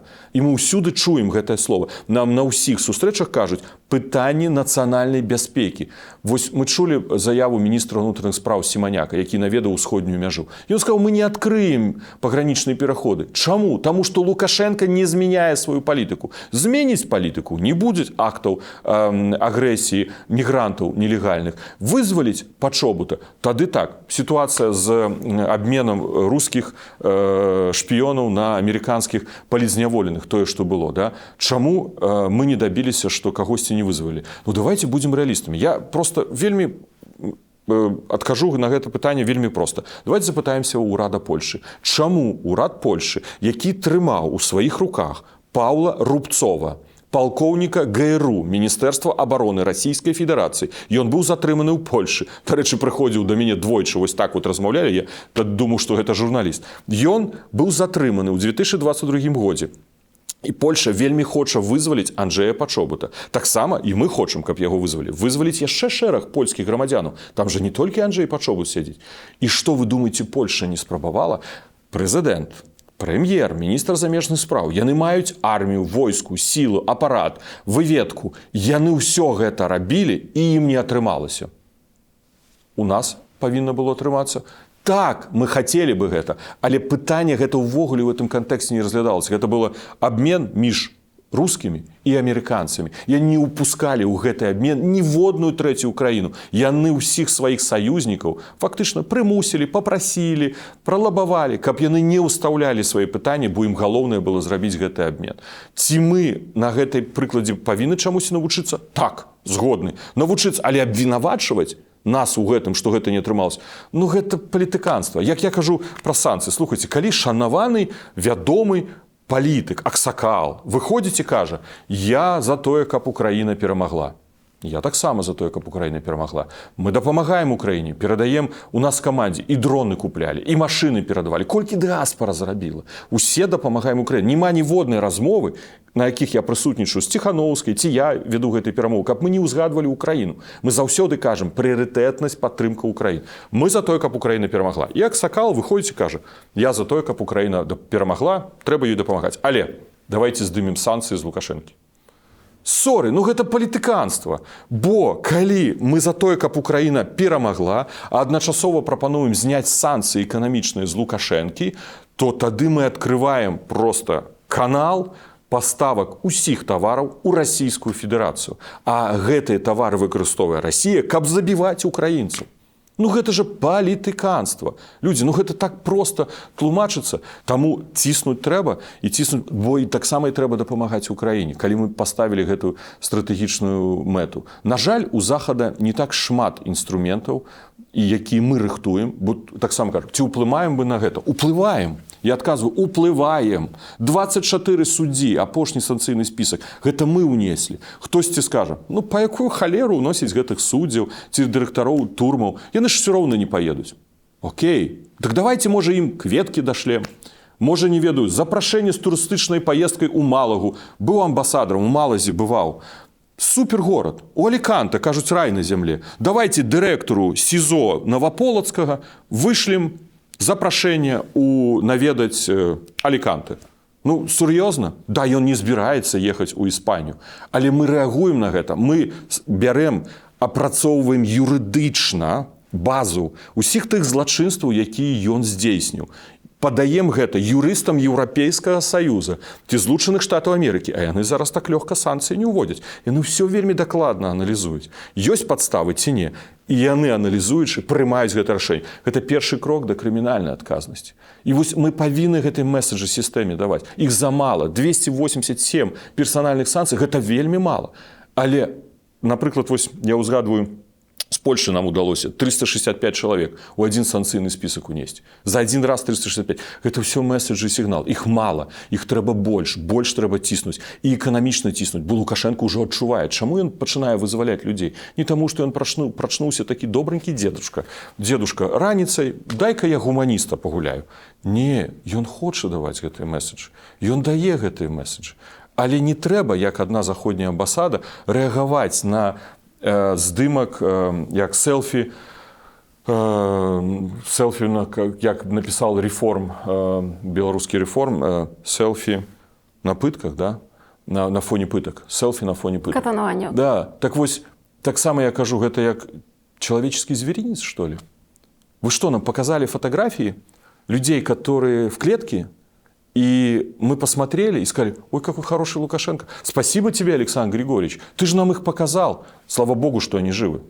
Абсолютно. Я знаю Виктора Дмитриевича, я знаю Марию Колесникову, которую познакомился в 2020 году, с Бабарико в 2009 году. Слава богу, что они живы. Но что нам за это кланяться в коленки Лукашенко, благодарить его и сказать: знаешь что, Александр Григорьевич, это мы сами виноваты, мы во всем виноваты, мы в 2020 году поступили неправильно, мы твои детки, мы повели себя плохо, прости нас, приползти на коленях и сказать: ты хороший? Нет, я не остановлюсь до тех пор, пока этот недочеловек не будет сидеть на месте Бабарико, пока мы не увидим его все в клетке, потому что ему там место, сидеть в клетке. И это должно быть тоже одной из целей. Это стратегия. Все остальное важно, но это стратегия, потому что иначе не освободим мы их. Не освободим. Гэтую гутарку, напэўна, будуць глядзець Александр Лукашенко, Виктор, Коля. Что б вы хотели сказать им? Ну, я не думаю, что они будут прямо глядзець. Можа, Лукашенку дадуць нейкія тэзісы ад сустрэчы, магчыма, можна гэта не выключаць. Я думаю, что Лукашенко поставил для себя жизненную цель ввести такое понятие, как лукашизм. Но как лукашизм, так и фашизм, нацизм, сталинизм – все это канет в лету. Поэтому, Александр Григорьевич, вы должны четко понимать, что это не удастся реализовать. Лукашизма не будет в Беларуси. Как только вы уйдете в мир иной или вы будете свергнуты со своей должности, это все прекратится. Это уйдет в небытие и в забытье, и это как раз-таки будет предметом очень жесткой критики в истории. Поэтому сегодня, если вы действительно считаете, что для вас Беларусь представляет ценность, что важна государственность нашей страны, есть только один способ – уходите на транзит. Да, мы бы, конечно же, мечтали все, чтобы вы ушли, исчезли из нашей страны, прекратили свое присутствие в Беларуси, но как первый шаг – уйдите на транзит. Следующий шаг – нужно сделать все. Я понимаю, что, может быть, сейчас сделать это демонстративно будет сложно, чтобы минимизировать российское присутствие в Беларуси. Генералов, которые рядом с вами. Посмотрите, кто из них действительно предан вам. Возможно, они преданы, но прежде всего предан России и Путину. Что касательно окружения Лукашенко, я, наверное, хотел бы сказать Рыженкову и Питкевич, и же с ними: думайте, прежде чем подписывать сегодня какие-то решения. Думайте, прежде чем согласовывать какие-то решения. В будущем вам придется отвечать за эти решения. Я не говорю про уголовную ответственность, я говорю о моральной ответственности. Я думаю, что у вас достаточно интеллекта, способностей для того, чтобы понимать то, что делаете вы сейчас. И вы прекрасно понимаете, что Лукашенко завтра не будет. Уже сегодня нужно сделать все для того, чтобы, как только его нет в нашей стране, чтобы мы смогли сохранить Беларусь. Чтобы белорус с белорусом смогли договориться. Толкайте Лукашенко на транзит. Убеждайте. Ну, если Рыженков пройдет полиграф, если хватит воли, характера, убеждать у Питкевич Лукашенко, что ему нужно уйти на транзит и создать возможности для того, чтобы попытаться сбалансировать внешнюю политику страны, а это значит и основу, фундамент, на чем стоит Беларусь. Потому что белорусское общество, белорусский народ в абсолютном большинстве за то, чтобы жить в независимой стране. Препятствием этому, что противодействует этому, является Лукашенко и его система, созданная внутри страны. Сябры, падтрымайце гэта інтэрв'ю лайкам, каб больш беларусаў змаглі пабачыць нашы гутаркі ток. Нагадаю таксама, што падтрымаць нас можна і рублём, проста на Ютубе, націснуўшы на кнопку «Супер дзякуй» пад гэтым відэа. І мы будзем вам за гэта вельмі ўдзячныя. Дзякуй, што вы з намі. А якія санкцыі самыя балючыя для Лукашэнкі персанальна? Яго персональные санкции, ему, конечно, болючие. Самолеты ему болючие санкции. Коля Лукашенко, то, что, кажу, ніхто нават і не думал. Я не ведаю, хто унес канадцам Миколая Лукашенко, які трапіў пад санкцыі. Гэта ему баліць, то, што звязана з яго дзецьмі. Асабліва з Вікторам, з Дмітрыем. Але на сённяшні дзень ён, конечно, як той чалавек, які хоча захаваць уладу, ён разумее, што эканамічныя санкцыі маюць уплыў. І чым яны будуць больш моцныя і лепш будуць кантралявацца, тым больш гэта будзе расшатваць сваю сістэму. Гэта не кароткая гісторыя. Не кароткая, я прызнаюся. Нам хацелася ў 2020 годзе, я адразу размаўляў з некалькімі міністрамі замежных спраў. Увядзіце моцныя санкцыі, дайце моцны месседж. Я узгадваю размову са спецпрадстаўніком Дзярждэпартамента Злучаных Штатаў Амерыкі 2021 год у амерыканскай амбасадзе. Тады сидзелі яшчэ Краўцова і Кавалькова.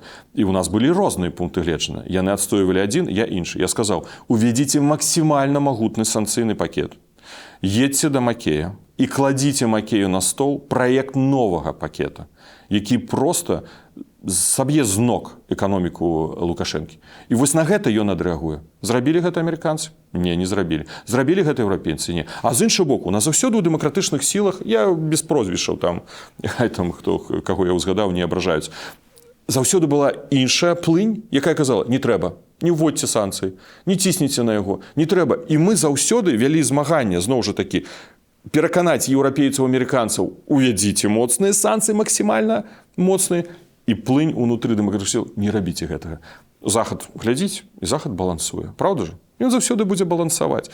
Ён, як дэмакратычная інстытуцыя, ён, там, Еўрапейскі саюз, ці там, у ЗША, яны будуць глядзець на розныя пункты гледжання, адпаведным чынам вырашаць. Фінансавыя санкцыі моцныя, транзіт праз Беларусь вельмі моцны, закрыццё пагранічных пераходаў, што, дарэчы, уплыў мела. Я не ведаю, калі выйдзе гэта інтэрв'ю, але на сённяшні дзень, напрыклад, мы бачым, што абнулілася міграцыя на мяжы з Польшай. Лукашенка выконвае ультыматум урада Польшы. Ён выконвае, ён спужаўся, ён спалохаўся. Калі ён пачуў дакладны месседж ад міністра замежных спраў Польшы, а мы пра гэта казалі год з польскімі партнёрамі. Рэчы, з аднім з высокапастаўленых чыноўнікаў Польшы ён нават не прызнаўся. Я казаў ураду, скажем так, з сферы парламента, ураду, калі вы хочаце дабіцца штосьці ад Лукашэнкі, не абяцайце, а просто возьміце, закрыйце ўсе пагранічныя пераходы. І на гэта ён адрэагуе. І мой пункт гледжання такой же, апрача пасажырскіх пунктаў пропуска. Так вось зараз ён выконвае гэты ультыматум.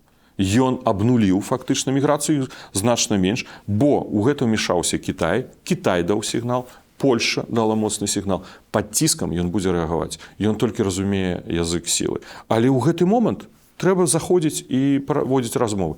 Зноў жа такі, мы абвінавачваем адзін аднаго, ці вызвалены, ці не вызвалены палітзняволены. Но давайте паглядзім, колькі камунікацый было і ёсць. Я асабіста ведаю, нямецкая дыпламатыя, французская дыпламатыя на вельмі высокім узроўні. Адмысловая швайцарская арганізацыя выязджалі ў Мінск, сустракаліся ў адміністрацыі, сустракаліся ў МЗС, яшчэ і з Макеем, і з Алейнікам. Колькі было размоў? На гэта было нічога. Нет. Зараз пад ціскам ён пачынае штосьці рабіць. І таксама, магчыма, і па выніках камунікацый. Паглядзіце Польшу. Колькі Польша дабіваецца вызваліць Анджэя Пачулата? Колькі размоваў адбылося закрытых? Я так думаю, што адбылося. Я не прысутнічаў. І там былі розныя варыянты. І не ўдаецца гэта зрабіць. Каго абвінавачваць? Абвінавачваем мы Лукашэнку, бо ён не хоча вызваляць палітзняволеных, бо ён трымае іх закладнікаў. Што павінна прымусіць яго гэта зрабіць, вызваліць? Яшчэ большая сіла, яшчэ большы моц. І гэтая сітуацыя на мяжы таксама гэта дэманструе. І тое, што ён вызваліў 280, бадай жа, да, палітзняволеных, гэта таксама. Ад людзей з Беларусі вельмі часта прыходзіць пытанне, што нам рабіць, каб наблізіць перамены. Дайце нам ідэі, дайце нам падказкі, дайце нам кірунак. У вас ёсць адказ на гэтае пытанне? Вось зараз я чытаю шмат, прыходзіць інфармацыя, што людзей нават прымушаюць пайсці 26-га, ці будуць аддаваць там нейкую інфармацыю ў бюджэтных арганізацыях. Пастаўце голас супраць усіх. Это не выбары, мы гэта разумеем. І калі гэта крытыкуюць, я хачу проста таксама растлумачыць нашу пазіцыю. Я не лічу, што гэта самы ідэальны варыянт. Я не лічу самым ідэальным варыянтам прыйсці і паставіць знак, што я супраць усіх. Але, на жаль, ён адзіны. Все равно ніхто не будзе лічыць. Ён адзіны. Бо інакш мы можам сесці з вамі на канапе, легчы на канапе, пакласці падушку і глядзець тэлебачанне. Но гэта нас, напэўна, ні да чаго не набліжае. Бо рэжымы любяць цішыню. Бездзеянне наша – гэта тое, што яны хочуць. Яны намалююць то, што ім трэба. Згодна з вамі, яны сфальсіфікуюць. Але ўнутры сістэмы ўсё роўна гэта інфармацыя будзе абагульняцца. Я ведаю, як былы дзяржаўны чыноўнік. І гэта інфармацыя будзе абагульняцца КДБ, Цэнтр выбаркама, службай бяспекі Лукашэнкі, бо яна заўсёды такім з'яўляецца як бы фактарам пераправеркі інфармацыі. ОАЦ, Паўлючэнка, дарэчы, адзін з таксама, як мне падаецца, прарасійскіх генералаў, які стаіць у сістэме вакол Лукашэнкі. Вось гэта інфармацыя, яна будзе атрымана не толькі Лукашэнкам, а тымі, хто вакол яго. Тым жа Рэжанковым, Пяткевіч, іншымі. І калі наступіць гэты момант патэнцыйных размоваў, патэнцыйнага круглага стала, калі беларус з беларусам павінны дамовіцца, а я перакананы, што беларус з беларусам дамовіцца, яны будуць разумець, што значная частка беларускага грамадства, дай Бог, што большасць, я перакананы, большасць паставіла знак супраць усіх. Значыцца, за намі сіла. Значыцца, мы, ідучы на гэтыя размовы, будзем разумець, што мы не проста бабутаны, да? Што проста так расказваем камусьці байкі, а што грамадства сапраўды хоча гэтых зменаў. Я не ведаю, хто будзе на гэтых перамовах сядзець. Можа, Павел Усаў, можа, я не ведаю, Валер Кавалеўскі, хто яшчэ. Але гэтую сілу трэба фармаваць. Наша сіла на сённяшні дзень – гэта санкцыі, і гэта сіла. Гэта павінна прымушаць яго змяніць палітыку. Санкцыі не перавернуць сітуацыю ў Беларусі. Ніколі я гэта не казаў і не кажу сёння, і не лічу так. Але гэта інструмент уплыву. Ордэр на арышт – гэта таксама сіла, гэта пагроза, якая яму ствараецца. І неафіцыйна ў мяне складваецца ўражанне, што на сённяшні дзень гэты інструмент павесілі як дамоклав меч над Лукашэнкам. Яму сказалі, калі б ты пойдзеш глыбей, далей у падтрымку Пуціна, ці на збліжэнне нават з Расіяй, гэта будзе выкарыстана. Наколькі я разумею. Больше я, можа, казаць бы не хацеў на гэты конт. І вось таксама гэтая няхай закрытая інфармацыя аб тым, што людзі, большасць, супраць Лукашэнкі і супраць усіх, хто там сабраўся гэтай кампаніі, она таксама наша сіла. І таксама, што, кажаце, павінны рабіць людзі?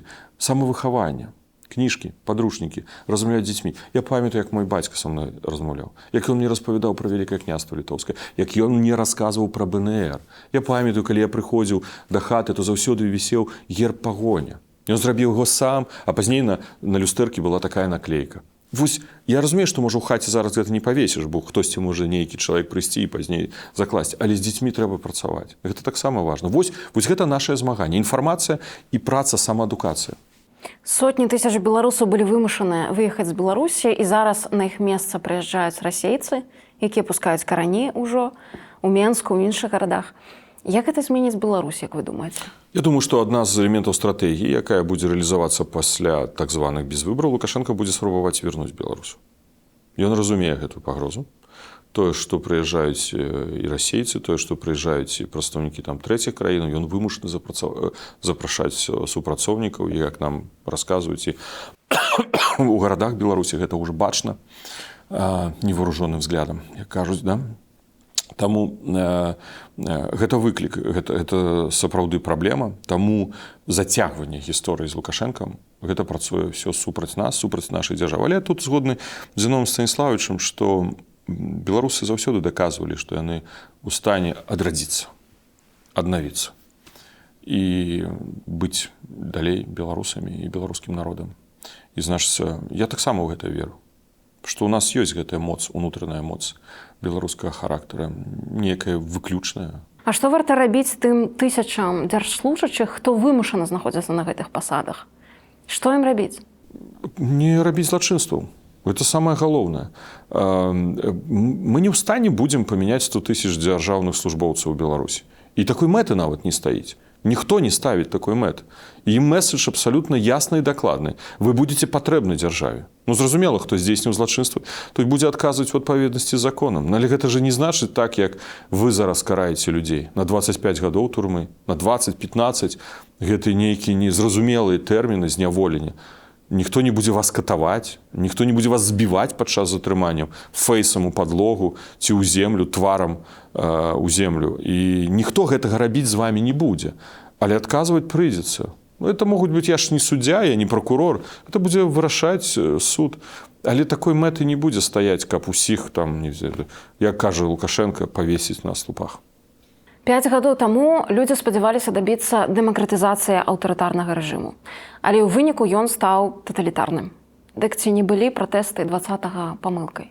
Зразумела, што народ заўсёды нясе адказнасць за тое, хто кіруе гэтай дзяржавай. Але на той момант нам не хапіла сілы, характару, можа, сістэмы, структур арганізацыйных, каб змяніць гэтую сітуацыю. Але, напэўна, мы не вінаватыя і не павінны несці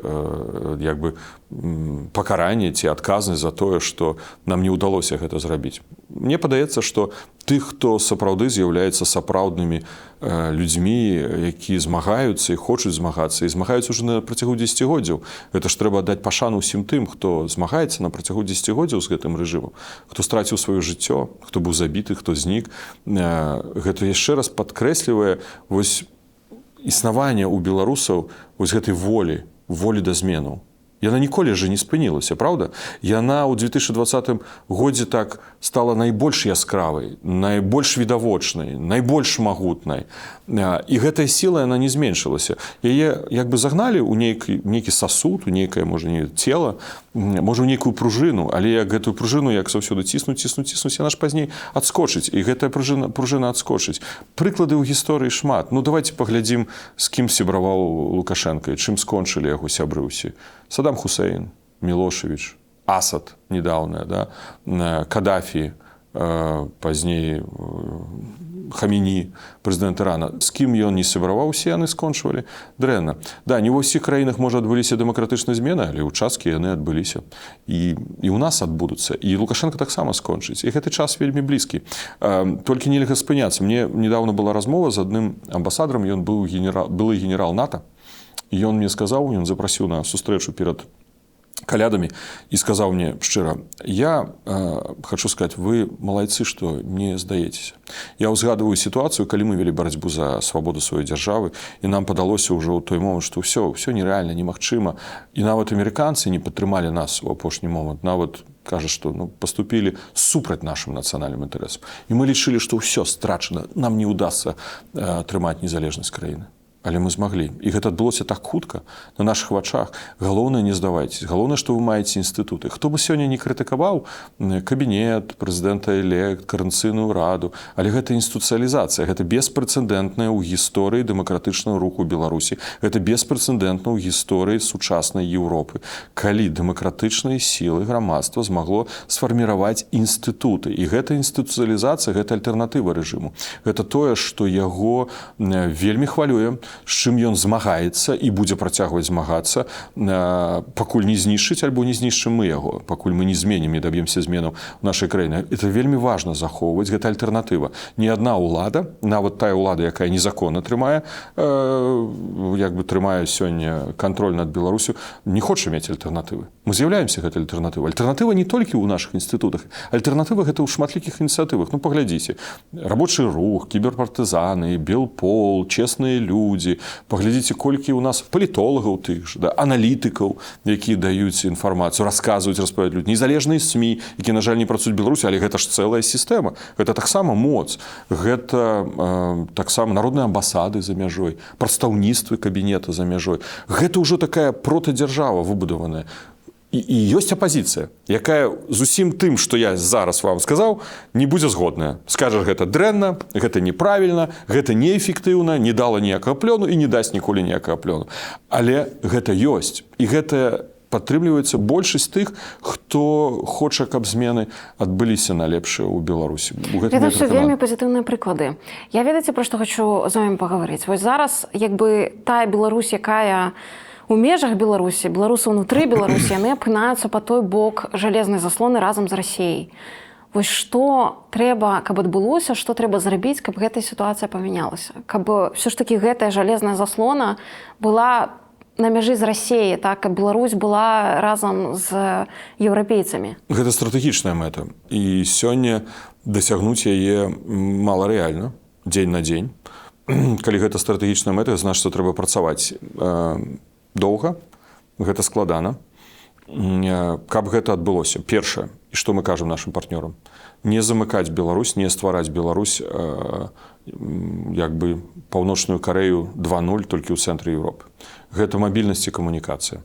Мы кажам пра тое, што тыя праблемы, якія звязаны з выдачай віз, яны, можа, шмат у чым пераацэнены, але калі яны існуюць, яны сапраўды існуюць, то яны вынікаюць з рызыкаў, які стварае рэжым Лукашэнкі, яго спецслужбы, расійскія спецслужбы на тэрыторыі гэтых краінаў. Яны уводзяць нейкія абмежаванні ці дадатковы кантроль у сувязі з захадамі бяспекі, унутранай бяспекі. І будучы прэм'ер-міністрам Польшы ці прэм'ер-міністрам Літвы і Латвіі, на жаль, але я бы быў вымушаны паступаць такім жа чынам.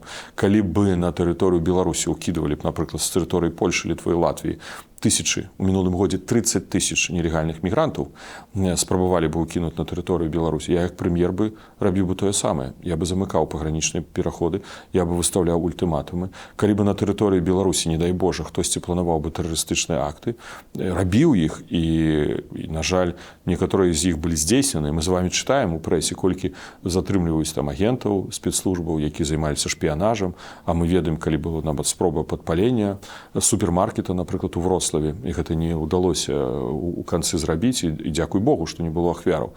Так вось, што бы рабіў бы ўрад гэтай краіны, Беларусі, у гэтай сітуацыі? Тое самае. Кожны ўрад гэта будзе рабіць. Ну, гэта проста нам трэба зразумець.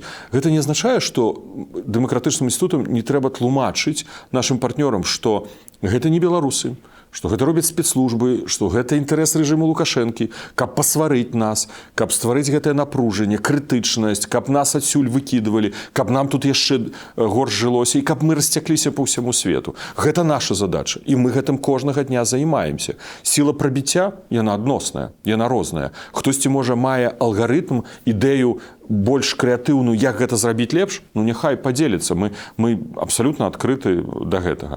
Вось гэта таксама, я думаю, што важна зразумець. Ёсць шэраг краінаў, пра якія прынята лічыць, што там усё безнадзейна. Паўночная Карэя, якую вы згадалі, Куба, Іран, можна згадваць яшчэ і далей. Вось Беларусь увайшла ўжо ў гэты клуб безнадзейнасці?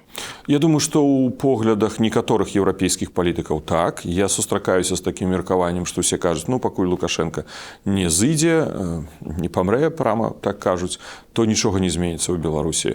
Ёсць такое меркаванне, не будзем хаваць, яно існуе. Але калі мы паглядзім на стратэгію дзеянняў Еўрапейскага Саюза, на стратэгію дзеянняў амерыканскіх партнёраў, яшчэ гэтай адміністрацыі прэзідэнта Злучаных Штатаў Амерыкі, ўсё ж такі палітычная стратэгія, яна не згодная з гэтым, бо інакш тады яны б спынілі усялякую падтрымку і незалежным СМІ, і дэмакратычным ініцыятывам, інстытутам, і сферы культуры, адукацыі. Все это было бы спынена. Гэта бы нічога не адбывалася. І проста все чакалі, калі Лукашенко памрэ. Так што палітычна выканаўчая ўлада, маючы, зразумела, падтрымку і парламенцкай улады, яна рэалізуе стратэгію на тое, каб нас падтрымліваць, а мы павінны дамагацца гэтых зменаў. Лічыць на тое, што амерыканцы прыйдуць і зробяць гэтыя змены. Я недавно выступаў на адной канферэнцыі, сказаў, што Еўрапейскі Саюз рыхтуецца да вайны з Беларусю. Правакацыйнае пытанне. А пазней пасол Швецыі мне спытаў, а што павінна зрабіць Швецыя дзеля таго, каб дапамагчы вам у зменах. І, дарэчы, ён прадэклараваў, што Швецыя абсалютна адназначна стаіць на баку дэмакратычных сілаў, дэмакратычных пераўтварэнняў, і гэта стратэгія палітыкі Швецыі. Я адказаў таксама правакацыйна. Я сказаў, што купіце нам F-16. Вся зала засмеялася. Я сказал, ну окей, не можете купить F-16, падтрымайце зварот Літвы ў міжнародны крымінальны суд, каб Лукашэнку быў выдадзены ордер на арышт. Важна, каб гэта былі крокі дзеяння. То есть нам не хапае з боку нашых еўрапейскіх партнёраў ад дэкларацыяў канкрэтных дзеянняў. Дзеянне гэта не прызнанне Лукашэнкі на маючых выбарах, а не аднаўленне яго суб'ектнасці. Гэта дзеянне. Дзеянне гэта дапамога ў легалізацыі беларусаў. Гэта дзеянне. Дзеянне гэта выдача больш віз і адукацыйных праграм. Гэта дзеянне. Дзеянне тое, што ўпершыню ў Еўрапейскім Саюзе была адкрыта праграмы па падтрымкі культуры. Не было гэтага. Я памятаю гэтую першую сустрэчу ў 2021 годзе. Дарэчы, пазней Будкін гэта прызнаваў. Зразумела, і Светлана Ціхановская гэта працавала. Яны адкрылі дафінансаванне сферы культуры. Мала яго? Мала. Я згодны. Бо зараз мне прыходзіцца шукаць таксама спонсарскія сродкі на тое, каб вось новы спектакль купалаўцаў быў створаны. І гэта спонсарская падтрымка. Гэта не фонды даюць на гэтыя грошы. Калі ў гэтым годзе мінулым, які да мяне звярнуўся адзін выбітны беларускі паэт, і мы знайшлі спонсарскія сродкі, каб выдаць яго кнігу. На жаль, я не магу назваць яго імя, каб не ствараць яму пагрозу ў Беларусі. На жаль, вось мы вымушаны шукаць гэтыя спонсарскія. Музей вольнай Беларусі, ён шмат у чым выжывае, таму што ёсць падтрымка спонсараў. Але ўсё ж такі на культуру пачалі даваць грош. І гэта таксама дзеянне падтрымайце зварот Літвы, бо гэта прывядзе да расколу эліт. Але я спрабаваў растлумачыць, што мне ўражанне на сённяшні дзень, дай Божа, што я памыляюся, але гэта як дамоклавы меч, які павесілі над Лукашэнкам і сказалі, калі ты зробіш яшчэ штосьці, то мы тады падтрымаем гэты зварот, і тады ты атрымаеш ордэр на арышт. І ты будзеш ва ўсім свеце, цябе будуць шукаць як міжнароднага злачынства. Я не згодны з гэтай палітыкай. Я лічу, яна памылковая. Я кажу нашым еўрапейскім партнёрам, кажу гэта адкрыта, і сёння гэта таксама дэкларую. Я лічу, што выдача ордэра на арышт Лукашэнкі не змяняе у адзін момент сітуацыю ў Беларусі, але гэта сігнал элітам. Гэта сігнал Рэжанкову, Пяткевіч, Галоўчынку, усім іншым, што ён злачынец, не трэба на яго працаваць. Вы не звязваеце з ім сваю будучыню, інакш вы будзеце саўдзельнікамі гэтага злачынства. Ніхто ж з вас не хоча стаць, там, не ведаю, Молатавым ці Рыббентропам, да? Ну, хоць, можа, за высокая ацэнка для Рэжанкова будзе. Вось. Таму гэтае дзеянне нам патрэбна. Яно спрацуе ў гэты крытычны момант пералому, калі будуць прымаць рашэнне гэтай эліты. У Гагу ці з беларусамі, у Расію ці ўсё ж такі з беларусамі. Яны будуць прымаць гэтае рашэнне. Як вы думаеце, з прыходам Трампа да ўлады ў Амерыцы падтрымка беларускіх дэмакратычных сілаў зменшыцца? Я скажу так, што калі мы глядзім з вами на выбарчыя кампаніі, падчас выбарчых кампаній мы чуем шмат дэкларацый, заяваў, абяцанняў. Ну, мы таксама з вами чулі гэту заяву, што на працягу 24 гадзін будзе вырашана сітуацыя ў Украіне. Зараз ужо гаворыцца пра паўгода як мінімум. Да, хтосьці кажа не акрэслена, калі гэты 24 гадзіны будуць, да, у той канкрэтны дзень.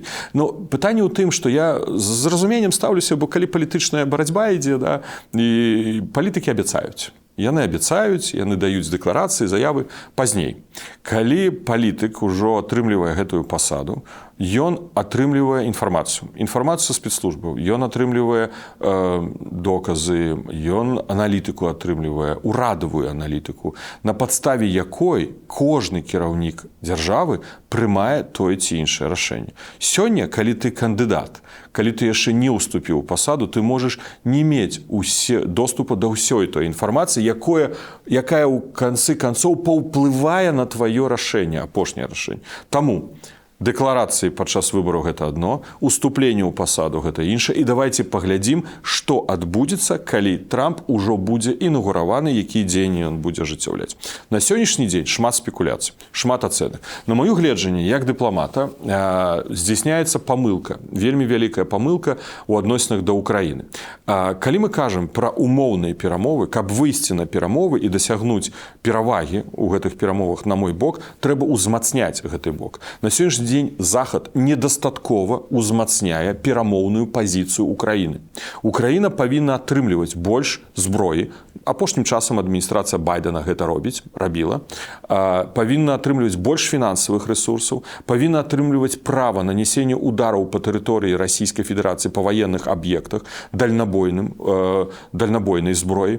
Павінна таксама, у дадатку да ўсіх іншых элементаў узмацнення вайсковага Украіны, быць прынята рашэнне аб размяшчэнні ваенных кантынгентаў, напрыклад, ядзерных краінаў, такіх як Францыя альбо Великабрытанія на тэрыторыі Украіны, бо адсутнасць гарантый бяспекі Украіны, нават калі будзе, я тут песіміст, наўрад ці ўсё ж такі будзе мір заключаны паміж Украінай і Расіяй, гэта стварае дадатковыя пагрозы распачатку новай вайны. І зноў жа такі, Украіна будзе фактычна сказаная на тое, што яна не будзе развівацца. Хто будзе прыходзіць з інвестараў? Хто будзе ўкладваць туды сродкі? Ці людзі будуць жыць там і адчуваць сабе бяспеку, верыць у будучую перспектыву? Таму трэба загарантаваць бяспеку Украіны. У гэта трэба ўкласці велічэзны рэсурс. Інакш няма перспектывы для Украіны. І з гэтым карыстаецца Расія. І апошняе, сярод шмат таго, што яшчэ можа быць сказана, гэта суседзі Расіі. Мне падаецца, што тут недапрацавала еўрапейская, амерыканская дыпламатыя. Не скажу, што яна не працуе, але калі вакол Расіі ствараецца перыметр краін, якія супраць вайны, і вельмі дакладна даюць гэты пасыл Пуціну, Расійская Федэрацыя, гэта ўзмацняе пазіцыю Украіны. як кажуць пролетарии всех стран, объединяйтесь. Я перакананы, што кожная дзяржава, сусед Расійскай Федэрацыі мае канцэпцыю нацыянальнай бяспекі, у якой упісана у якасці галоўнай пагрозы нумар 1 Расійская Федэрацыя. Гэта тычыцца і Казахстана, гэта тычыцца і Туркменістана, і Таджикістана. Ну, я не буду казаць уже про Молдову, не буду казаць там про Літву, Латвію, Польшу. Гэта все зразумела. Арменія. Так вось прыклад на сённяшні дзень мы бачым. Арменія. Арменія атрымлівае падтрымку з боку Францыі, Злучаных Штатаў Амерыкі і хоча ісці ў еўрапейскім кірунку. Молдова, якая знаходзіцца ў даволі цяжкай сітуацыі, але ўсё ж такі робіць усё, каб пайсці ў еўрапейскім кірунку. Грузія, мы бачым зусім іншую развіццё гісторыі. Вось калі гэты перыметр быў бы супраць вайны, я нават не кажу супраць Расіі, а супраць вайны, гэта быў бы вельмі моцны месседж у Маскву, і гэта была бы вельмі моцная падтрымка ўкраіны. Але тут павінны прапрацаваць еўрапейскія і амерыканскія дыпламаты. Ці можа так стацца, што па выніках перамоваў Беларусь пакінуць у сферы ўплыву Расіі? Можа. Такі шанец, на жаль, існуе. Што гэта будзе значыць для апазіцыі? Мы казалі гэта з 2020 і 2021 годзе. Я узгадываю сустрэчы з нямецкімі парламентарыямі і дыпламатамі розных краін, з амерыканцамі. Мы казалі, што гэта галоўная пагроза, што Лукашенко мэтанакіравана праводзіць палітыку, свядома ці несвядома, якая ўпіхівае Беларусь у абдымкі Расійскай Федэрацыі. У 2020 годзе Лукашенко не падзяліўся уладай з беларускім народам, ён мог нават не аддаць уладу, ён мог падзяліцца хаця бы часткай улады праз парламенцкія структуры. Ён падзяліўся гэтай уладай з Расійскай Федэрацыяй. І сёння Расійская Федэрацыя гэтую уладу трымае і яшчэ забірае больш і больш. Рызыкі велічэзныя, таму мы даволі дакладна і моцна кажам нашым партнёрам. Па-першае, Лукашенко не з'яўляецца гарантам нашай бяспекі. Ён не можа прадстаўляць інтарэсы Беларусі. Нават няхай Ражынкоў сядзіць на гэтых перамовах, калі яны адбудуцца, але не Лукашенко. З іншага боку, там павінны быць прадстаўлены голас дэмакратычных сілаў Беларусі. Ці праз інстытуты, калі гэта мала рэальна, ну давайте будзем прагматычны, мы бы хацелі, ёсць розны ўзровень падрыхтоўкі перамоў. Гэта могуць быць рабочыя сустрэчы, сярэдняга ўзроўню сустрэчы, высокага ўзроўню сустрэч. Тут можна выкарыстоўваць розныя інструменты, дзе магла бы быць забяспечана наша прысутнасць, але як мінімум гэта прадстаўленне нашай пазіцыі. Хто мог бы прадставіць гэтую пазіцыю падчас магчымых перамоваў па Ўкраіне? Гэту пазіцыю мог бы прадставіць Еўрапейскі саюз і старшынства Польшы ў Еўрапейскім саюзе. Таму перадусім мы казалі гэта нашым польскім партнёрам, міністру замежных спраў Польшчы, кіраўніцтву парламента, што мы звяртаемся да іх з такой прапановаю і просьбаю.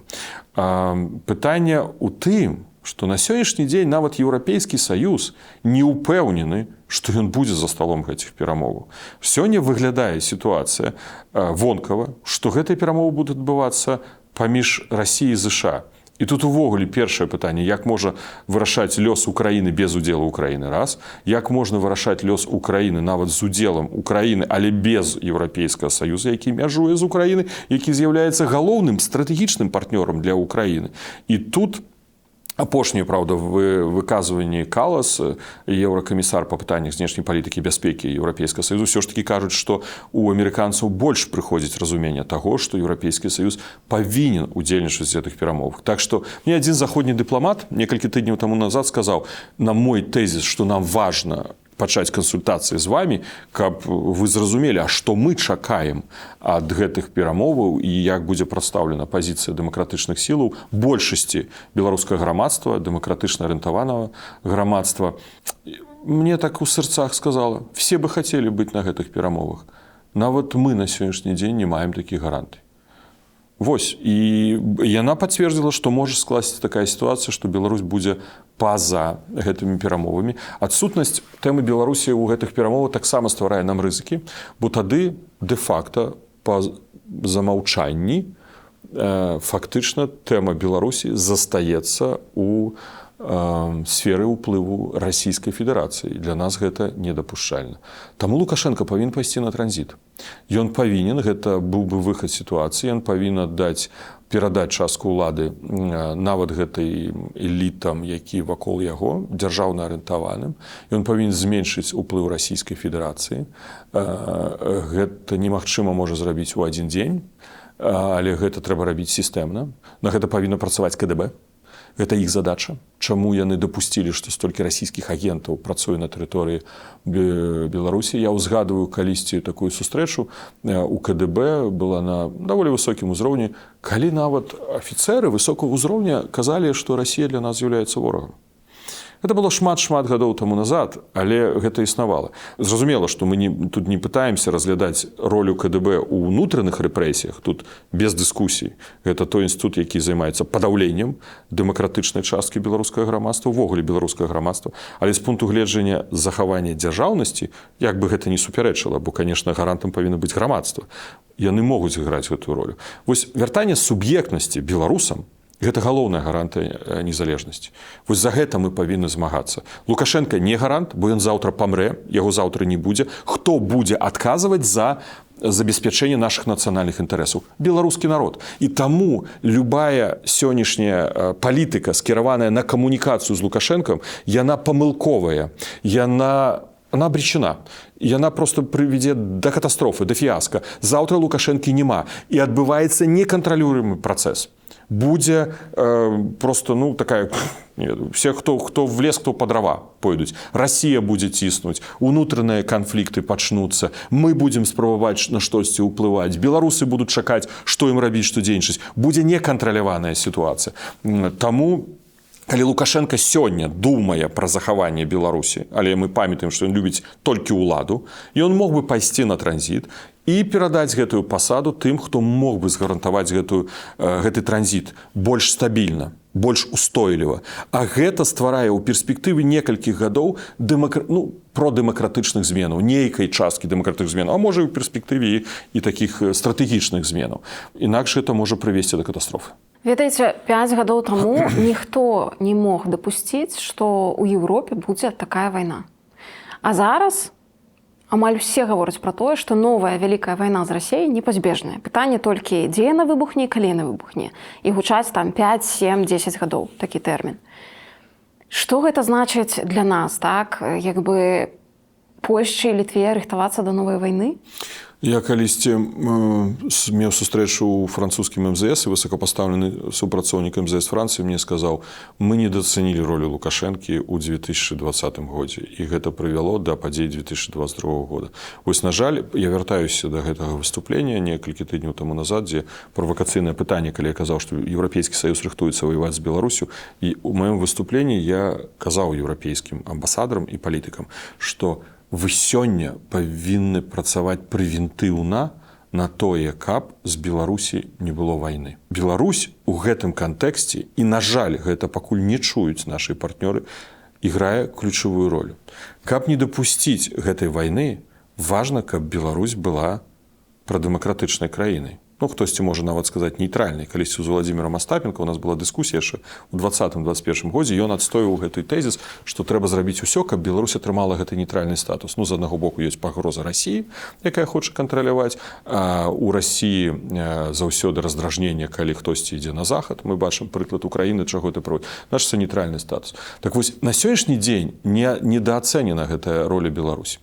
Зноў паўтаруся, Лукашенко не можа гарантаваць таго, што з тэрыторыі Беларусі не будзе вайны. Не можа. Гэта мы ўжо бачылі, і хто будзе спрабаваць прадставіць гэты тэзіс, ён будзе хлусіць. Гэта неправда, бо мы ўжо фактычна ведаем. З тэрыторыі Беларусі была вайна. З тэрыторыі Беларусі ідзе гібридная вайна. З тэрыторыі Беларусі ідуць шпіянаж, дыверсіі на тэрыторыі іншых краінаў. Гэта факт. Захоп самалёта і гэтак далей. Таму ставіць трэба на народ, на суб'ектнасць народа. Гэта нібы гучыць агульна. Што такое ставіць на народ, да? На нас з вамі, на беларусаў, які ўнутры. Так, гэта штодзённая, цяжкая, але сістэмная праца. І тут павінна быць інфармацыя, тут павінны быць незалежныя СМІ, блогеры, тут павінна быць праца на адказнасць Лукашэнкі, каб матываваць беларусаў адначасова, бо яны калі бачаць, што дэмакратыя неэфектыўна, то што ім верыць? Яны з аднаго боку не хочуць верыць Лукашэнкі, бо гэта здрайца, хлус, гэта пачвара, гэта злачынец, які забівае, катуе беларусаў. З іншага боку глядзяць на Еўропу і думаюць, Окей, Европа, вы же зачиняетеся ад нас, вы зачиняете пагранічныя пераходы, нам цяжка атрымаць візу, мы не можам атрымаць, напрыклад, адукацыю ў іншай краіне, бо, не буду казаць, у адной з краін там 25% студэнтаў не трапіла ў навучальную установу, таму што адмовілі ў візах. Да? Вы не хочаце Лукашенка нават прыцягнуць да адказнасці. Так у што нам верыць? Беларусы таму па сацыялогіі вельмі часта, я не сацыолог, тут хутчэй у Ардамацка трэба запытацца, выказваюцца, ну тады хацім мы жыць у сваім доме, да? Мы неяк так закрываемся. Мы як бы і не туды не хочам, і не туды не хочам. Да? Вось гэта велічэзная праца, сістэмная на тое, каб падтрымліваць веру беларусаў у дэмакратыю, у еўрапейскі выбар, гэта велічэзны выклік, бо прапаганда тут пераігрывае нас, яна стварае гэты негатыўны вобраз ЕС, шмат у чым хлуснёй, бо, напрыклад, санкцыі, калі яны вводзяць контрсанкцыі, ну, на лекі, вельмі распаўсюджаная тэма, што няма лекаў, таму што санкцыі. Хлусня, таму што Еўрапейскі Саюз, была ў нас сустрэча на кансультатыўнай групе, і адзін з прадстаўнікоў нашых дэмакратычнай часткі, які крытыкуе санкцыі, сказаў, вось Еўрапейскі Саюз адказны за праблемы з лекамі, вы ўвялі санкцыі на лекі. Я прама ў прысутнасці еўрапейскіх чыноўнікаў сказаў, калі ласка, покажите нам один хотя бы документ, где Еўрапейскі Саюз ввёў санкцыі на лекі. Такіх дакументаў не існуе. Але прапаганда змагла ўбіць у галавы беларусаў, што вінаваты ў гэтым Еўрапейскі Саюз. Прапаганда магла ўбіць у галавы беларусам, што чэргі на мяжы гэта Еўрапейскі Саюз. І калі я чую, напрыклад, хтосьці ставіць пытанне заходняму палітыку, што вы робіце для таго, каб не было чэргаў на мяжы з Беларусю? Але давайте запытаемся, чаму яны ўзніклі? Чаму закрыты іншыя пагранічныя пераходы? Пытанне же не ў тым, што вінаваты гэтым суседнія краіны, Літва, Латвія ці Польшча. Вінаваты ў гэтым же Лукашенко. Яны рэагуюць на яго палітыку. Нам яна не даспадобы, нам хацелася б, каб былі адкрыты пагранічныя пераходы, але яны дбаюць пра свае нацыянальныя інтарэсы. І вось тут у нас вось гэтае супярэчанне. Так што вяртанне суб'ектнасці для беларускага грамадства гэта самы велічэзны выклік титанічнай сістэмнай працы і працы саміх сабой беларусаў. Як вы думаеце, а прынамсі пытанне вываду з Беларусі ядзернай зброі, калі яна ёсць у Беларусі, калі дадаць сюды яшчэ магчымае прывязенне, прывоз арэшнікаў, яшчэ адну ядзерную зброю Беларусь на тэрыторыю Беларусі. Вось вывад ядзеркі з тэрыторыі Беларусі можа гэтае пытанне ляжаць на стале перамоваў паміж Расіяй і Украінай? Я думаю, што Украіна зацікаўлена ў тым, каб з тэрыторыі Беларусі не было вайсковай пагрозы. Ніякой. Ні звыклай, канвенцыйнай, ні па зямлі, ні па паветры, ні тым больш з выкарыстаннем ядзернай зброі. І гэтае пытанне, безумоўна, важна, каб было падчас перамоваў. Але я зноў жа такі кажу, у якім стане Украіна і Захад падыходзіць да гэтых перамоваў з Расіяй. Патрушаў не так даўно апублікаваў інтэрв'ю, у якім ён кажа пазіцыю Расіі. Ён кажа, што мы хочам, каб усе тыя тэрыторыі, якія мы акупавалі, належалі Расійскай Федэрацыі. Бо у нас змянілася Канстытуцыя, мы правялі там рэферэндумы, і гэта адпавядае міжнароднаму праву і расійскаму заканадаўству. Поўная хлусня. Такім чынам можна захапіць якую заўгодна тэрыторыю і на акупаванай тэрыторыі правесці той рэферэндум, які захоча, як Лукашенко у нас праводзіць выбары. Што намалюе, важна, што сядзіць Карпенкоў, які раней Ермошин, а зараз Карпенкоў лічыць. Так ён больш кажа, аддайце нам тыя тэрыторыі, якія мы яшчэ не акупавалі, але ўжо ўпісалі ў Канстытуцыю. Вось, таму трэба узмацняць пазіцыю Украіны, і тады Украіна можа дамагацца не толькі гаранты дадатковых бяспекі і непрадаўжэння з боку Расіі агрэсіі супраць Украіны, але таксама і памяншэння пагрозаў з тэрыторыі Беларусі. Украіна не зможа, і ці Захад не зможа паставіць умовы палітычных зменаў у Беларусі. Это не будзе прадметам дыскусіі, хаця б, конечно, можна было б ставіць пытанне транзіта Лукашэнкі, дэмакратычных зменаў, бо толькі дэмакратычная Беларусь гарантуе бяспеку для Захада і для Гэта Украіны. не прыярытэт для Украіны. Это не прыярытэт для Украіны, і гэта нерэалістычны сцэнар. Але паменшыць гэтую пагрозу магчыма, цяжка, але магчыма. Але перамоўная сіла Захада і Украіны, Украіны і Захада, ці яна адпавядае таму, каб можна было гэтага дабіцца. Вось гэта галоўнае пытанне на сённяшні дзень. На сённяшні дзень так гэта не выглядае. Ці верыце вы ў тое, што ў першыя дні вайны Лукашенко званіў Зеленскаму і выбачаўся за наступ з тэрыторыі Беларусі? Веру, я не думаю, што Зеленскі меў намер схлусіць. Я паціскаю яму руку за тое, што он гэта расказаў. Я думаю, он шмат чаго яшчэ зможа распавесці нам. Гэта такі месседж Лукашэнкі, даволі моцны. З аднаго боку, ён паказаў, што Лукашенко не суб'ектен, бо выглядае гэта так, што Лукашенко «я тут ни при чым, это все Путин». Это он виноват. То есть Лукашенко, получается, в этот момент смотрел CNN по телевизору, как российские танки входили через белорусско-украинскую границу на территорию Украины. Помните эти кадры, известные нам всем, когда CNN дает с камер, кажется, видеонаблюдение там, с пограничного перехода, и эти танки входят. Или в этот момент генералы Лукашенко пили водку в лесах, в бане парились, или шашлыки жарили. То есть он показывает таким образом, что он не субъектен. Да? Или он врет. Ну, мы знаем, что Лукашенко лгун, он лжец, он делает это постоянно. Поэтому здесь, наверное, симбиоз всего. С другой стороны, фактически Зеленский, открывая содержание этой беседы, я уверен, что она записана, убежден, что она записана, он дает посыл Путину. Он создает конфликт между Путиным и Лукашенко. И говорит, ведь Лукашенко все время говорит, такой вот союзник у Путина, или союзничек, который готов предать его в какой-то момент. Але жахливость ситуации у тым, что Лукашенко, який нам усім рассказывае, асабліва мне так баліць, калі ён выступае у царкве, каля алтара і хлусіць, да, вось гэтую хлусню, якую ён расказвае, ён кажа Зеленскому, нанесі удар по Мозырскому НПЗ. Гэта Мозыр, дзе 105 тысяч беларусаў пражывае. На НПЗ працуе 5 тысяч беларусаў. Ён гатовы пагадзіцца з тым, што Украіна нанясе гэты ракетны удар. Чаму он гэта робіць? З аднаго боку, гэта псіхалагічныя праблемы, у які яго існуюць. Гэта ў гутарцы ён можа кідаць такія нестандартныя фразы. З іншага боку, я не хачу яго тут апраўдваць, бо гэта злачынец, да? Это здраднік беларускага народа і здраднік нашай дзяржавы. З другого боку, ён хацеў атрымаць прэтэкст, фактычна падставу, пазней тлумачыць, а чаму з тэрыторыі Беларусі пашлі расійскія войскі? Потому што Украіна планавала нас атакі, проста нас заатакавала трошкі пазней. І тады ён хацеў мець таксама падставу, чаму выслаць яму трэба беларускую армію ў Украіну. Украіна заатакавала, значыцца, я направляю, накіроўваю беларускую войска на тэрыторыю Украіны. Вось гэта паказвае ўсё нутро гэтага чалавека, які нам кажа, што толькі дзякуючы яму на Беларусі мір. Толькі дзякуючы яму кожнага дня дроны расійскія лятаюць у нашай паветранай прасторы. Толькі дзякуючы яму яны падаюць на беларускую землю і ўзрываюцца. Можа, дзякуючы яму, калісьці гэта спадзеі, хтосьці, не дай Божа, загіне ў гэтым усім. Таму гэта чалавек, які Зеленскі, дзякую яму за тое, што ён адкрыў сутнасць, яшчэ раз нам сутнасць гэтай асобы. А навошта пасля Эйсмонт, абвяргаючы, што, маўляў, не выбачаўся Лукашенко, яшчэ і Колю... Краун-прынц. Яны выводзяць на першы план краун-прынца, той, хто будзе кіраваць Беларусю, што ў яго ёсць мабільны тэлефон Зеленскага.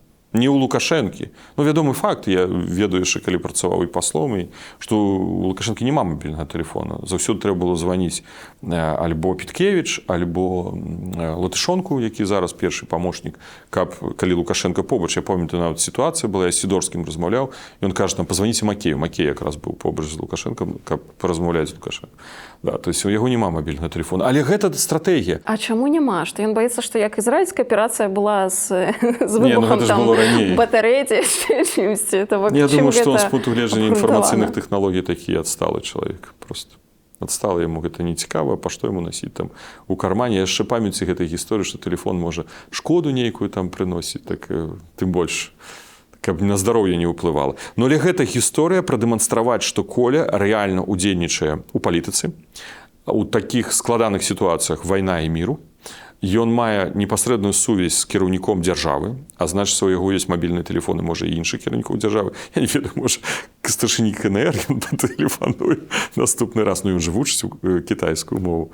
Гэта ўсё таксама байкі. Мы разумеем, што гэта прыдуманыя спецыяльныя гісторыі, каб падняць яго статус. Гэта упісваецца ў гэтую гісторыю, пра якую я расказаў з прэзідэнтам адной з заходніх краінаў, што Лукашенко хоча, каб Коля быў замест яго. На браме вашага дома ў Ждановічах выкаваныя П і Л. Я думаю, што калі вы будавалі гэты дом, вы думалі, што гэта назаўжды. Што змянілася ў вашым светаўспрыманні за гэтыя 5 гадоў? Ну, ПЛ засталося, правда, дом, правда, мне ўжо не належыць, он там арыштаваны. Не, я так ганю ад сябе гэтыя думкі, таму што я как уяўлю сабе, што там же ніхто не заходзіць, дом запячатаны, правда, і ніхто не мае права ўваходзіць. Быў чалавек, які прыходзіў, але пазней яго выклікалі ў следчы камітэт і далі разумення, што калі яшчэ раз туды зойдзеш, то пойдзеш сядзець. Ведаеце, я адпускаю гэтую думку, бо я гляджу так больш стратэгічна.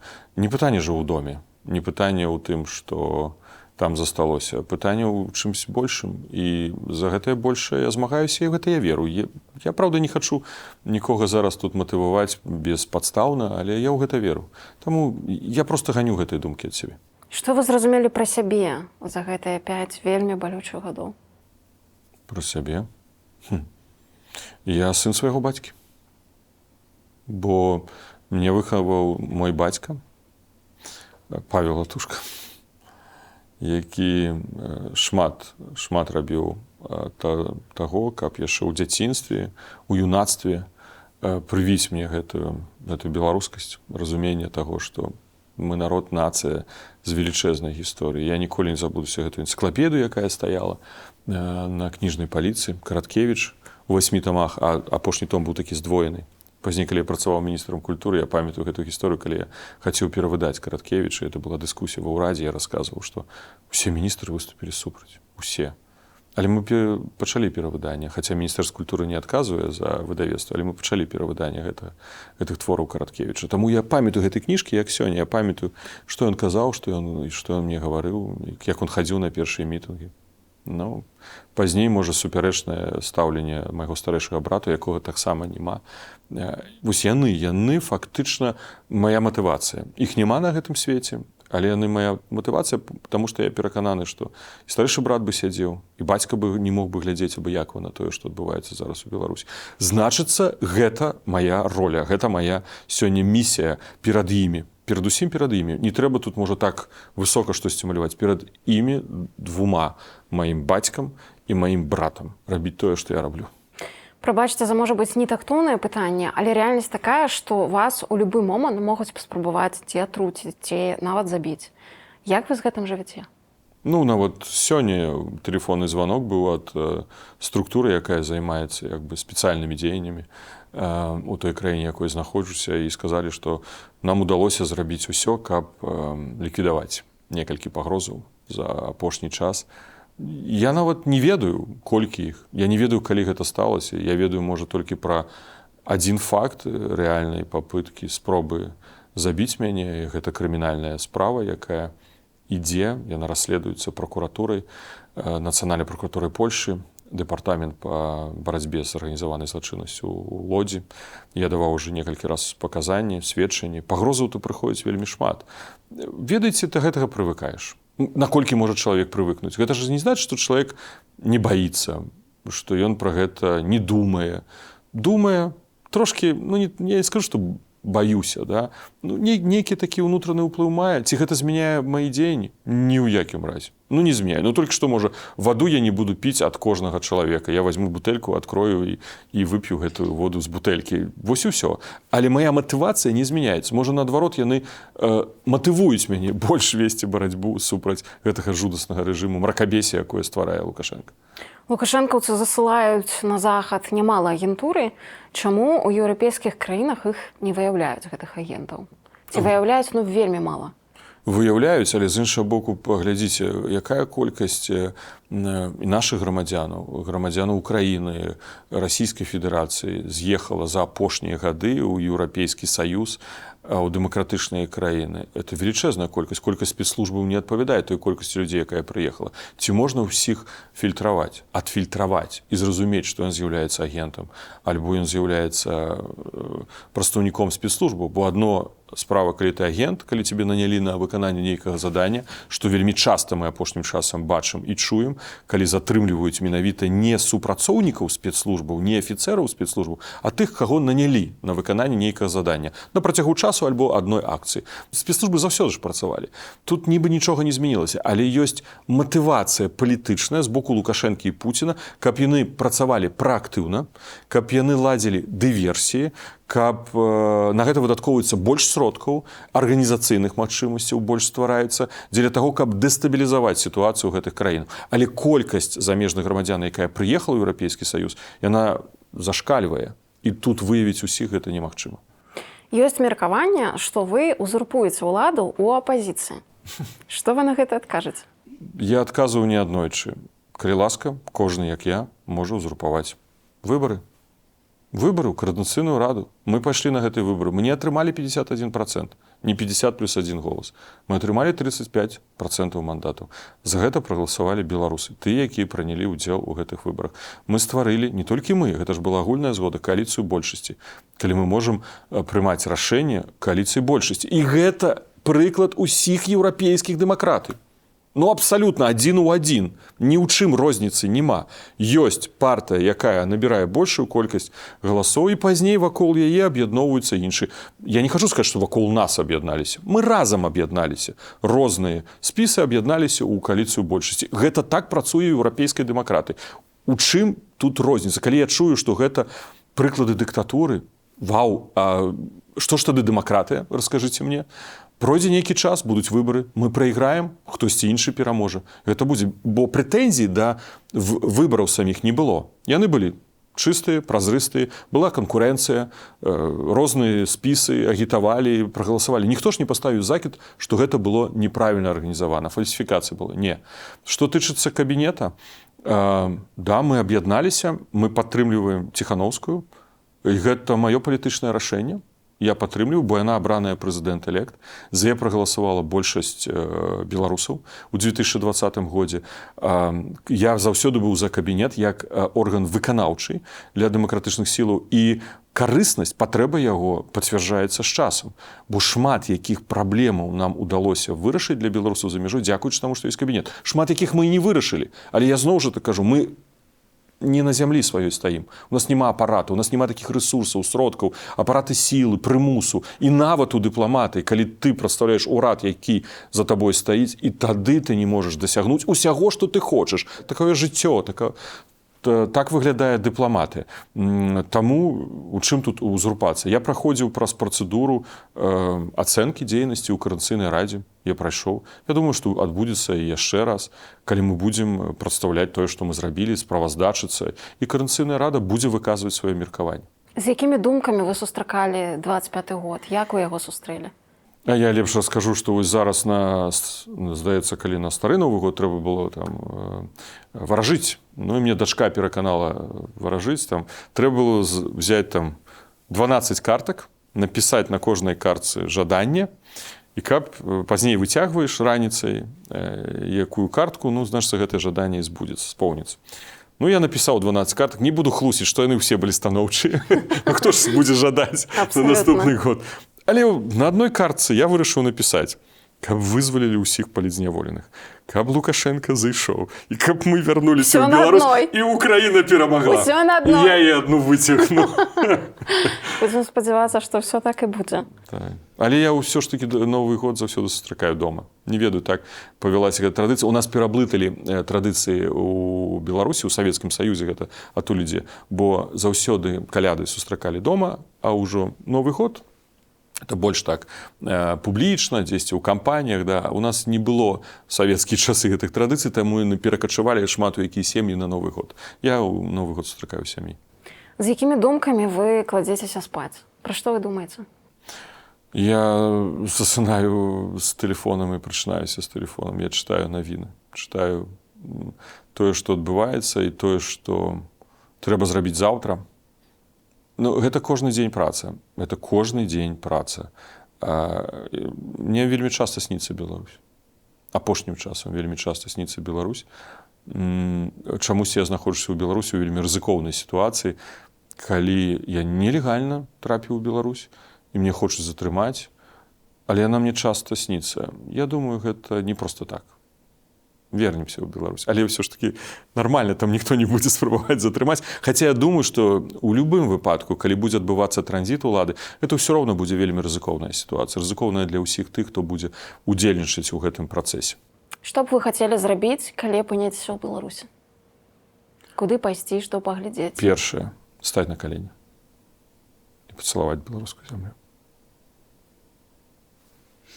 Паехаць дадому, зайсці ў сваю хату, хаця, конечно, я не уяўляю, што там. Я нават калісьці казаў, да няхай бы ўжо забралі, пасялілі нейкую сям'ю. Маці моя супраць, там, не, ну як же, ты ж будаваў, ты столькі туды энергіі, сілы ўклаў. Ну, дом же павінен жыць. Няхай там жывуць людзі, няхай ім будзе добра там. Пакуль я не вернуся, конечно. Хто для вас прыклад у гісторыі? Кім вы натхняецеся? Для мяне такім прыкладам быў Васіль Быкаў, Рыгор Барадулін. Дарэчы, я ніколі не ведаў ні аднаго, ні другого. Я не сустракаўся з Быкавым аднойчы. Я сустрэўся, калі я шоў па вуліцы Танка ў Мінску. Я быў юнаком, студэнтам. І я падымаю вочы, і ідзе насустрач мне Быкаў. Я схіліў галаву у вітанні, і ён мне адказаў. А пазней я даведаўся, што якраз вокны на Танка з кватэры, дзе мы жылі, былі абсалютна насупраць чырвонага гэтага дома на Танка, дзе была кватэра Быкава. Яны заўсёды гарэлі. І ўжо міністрам культуры я туды прыйшоў. Я разумеў, што спецслужбы гэта ўсё кантралююць. Я прыйшоў, сустрэўся ўдавой Быкава. Много раз прыходзіў туды. І, дарэчы, пасля гэтага мне ўдалося пераканаць Лукашэнку, каб стварыць хаця ж бы музей у Ждановічах на дачы Быкава. Гэта асобная гісторыя, я распавядаў. А Барадулін – гэта іншая гісторыя, калі ксёндз Завальнюк прыйшоў да мяне, як да міністра культуры, і сказаў, што народны паэт Беларусі Барадулін будзе адзначаць свой юбілей. І важна, каб гэты юбілей быў адзначаны годна. І таксама размова з Лукашэнкам, як пра Быкава, была цяжкая размова пра Быкава. Ён доўга, маналог гэта быў, ён расказваў, распавядаў і не даў згоды на музей, але даў згоду, каб мы хаця б захавалі спадчыну, літаратурную спадчыну. Там же шмат кніг, падпісаных, рукапісаў. Дарэчы, у меня ёсць адзін з рукапісаў, які мне удава падарыла. Нават твор мастацтва ёсць рукі Быкава. Это для мяне самае блізкае сэрцу. Так вось, і тое самае было з Барадуліным. Я кажу яму, што вось варта адзначыць. Я так крытычна гэта паставіўся пазней. Ну што вы прапановваеце? Я кажу, давайце ў Палацу Рэспублікі. Ён кажа, не, Палац Рэспублікі гэта прэзідэнцкае месца, там толькі прэзідэнт можа. Ну тады я кажу, Купалаўскі, ён таксама быў крытычна, філармонія. І філармонія была. Адзінае, што мне не далі тады прыйсці, ну як не далі, фактычна Піткевіч тады заблакавала, сказала катэгарычна, што мне не было на святкаванні юбілея Барадуліна. Ён таксама не прыйшоў, ён быў тады хворы, і быў Стружэцкі, намеснік міністра культуры тады ад Міністэрства культуры, але ўсё ж такі мы гэта зрабілі.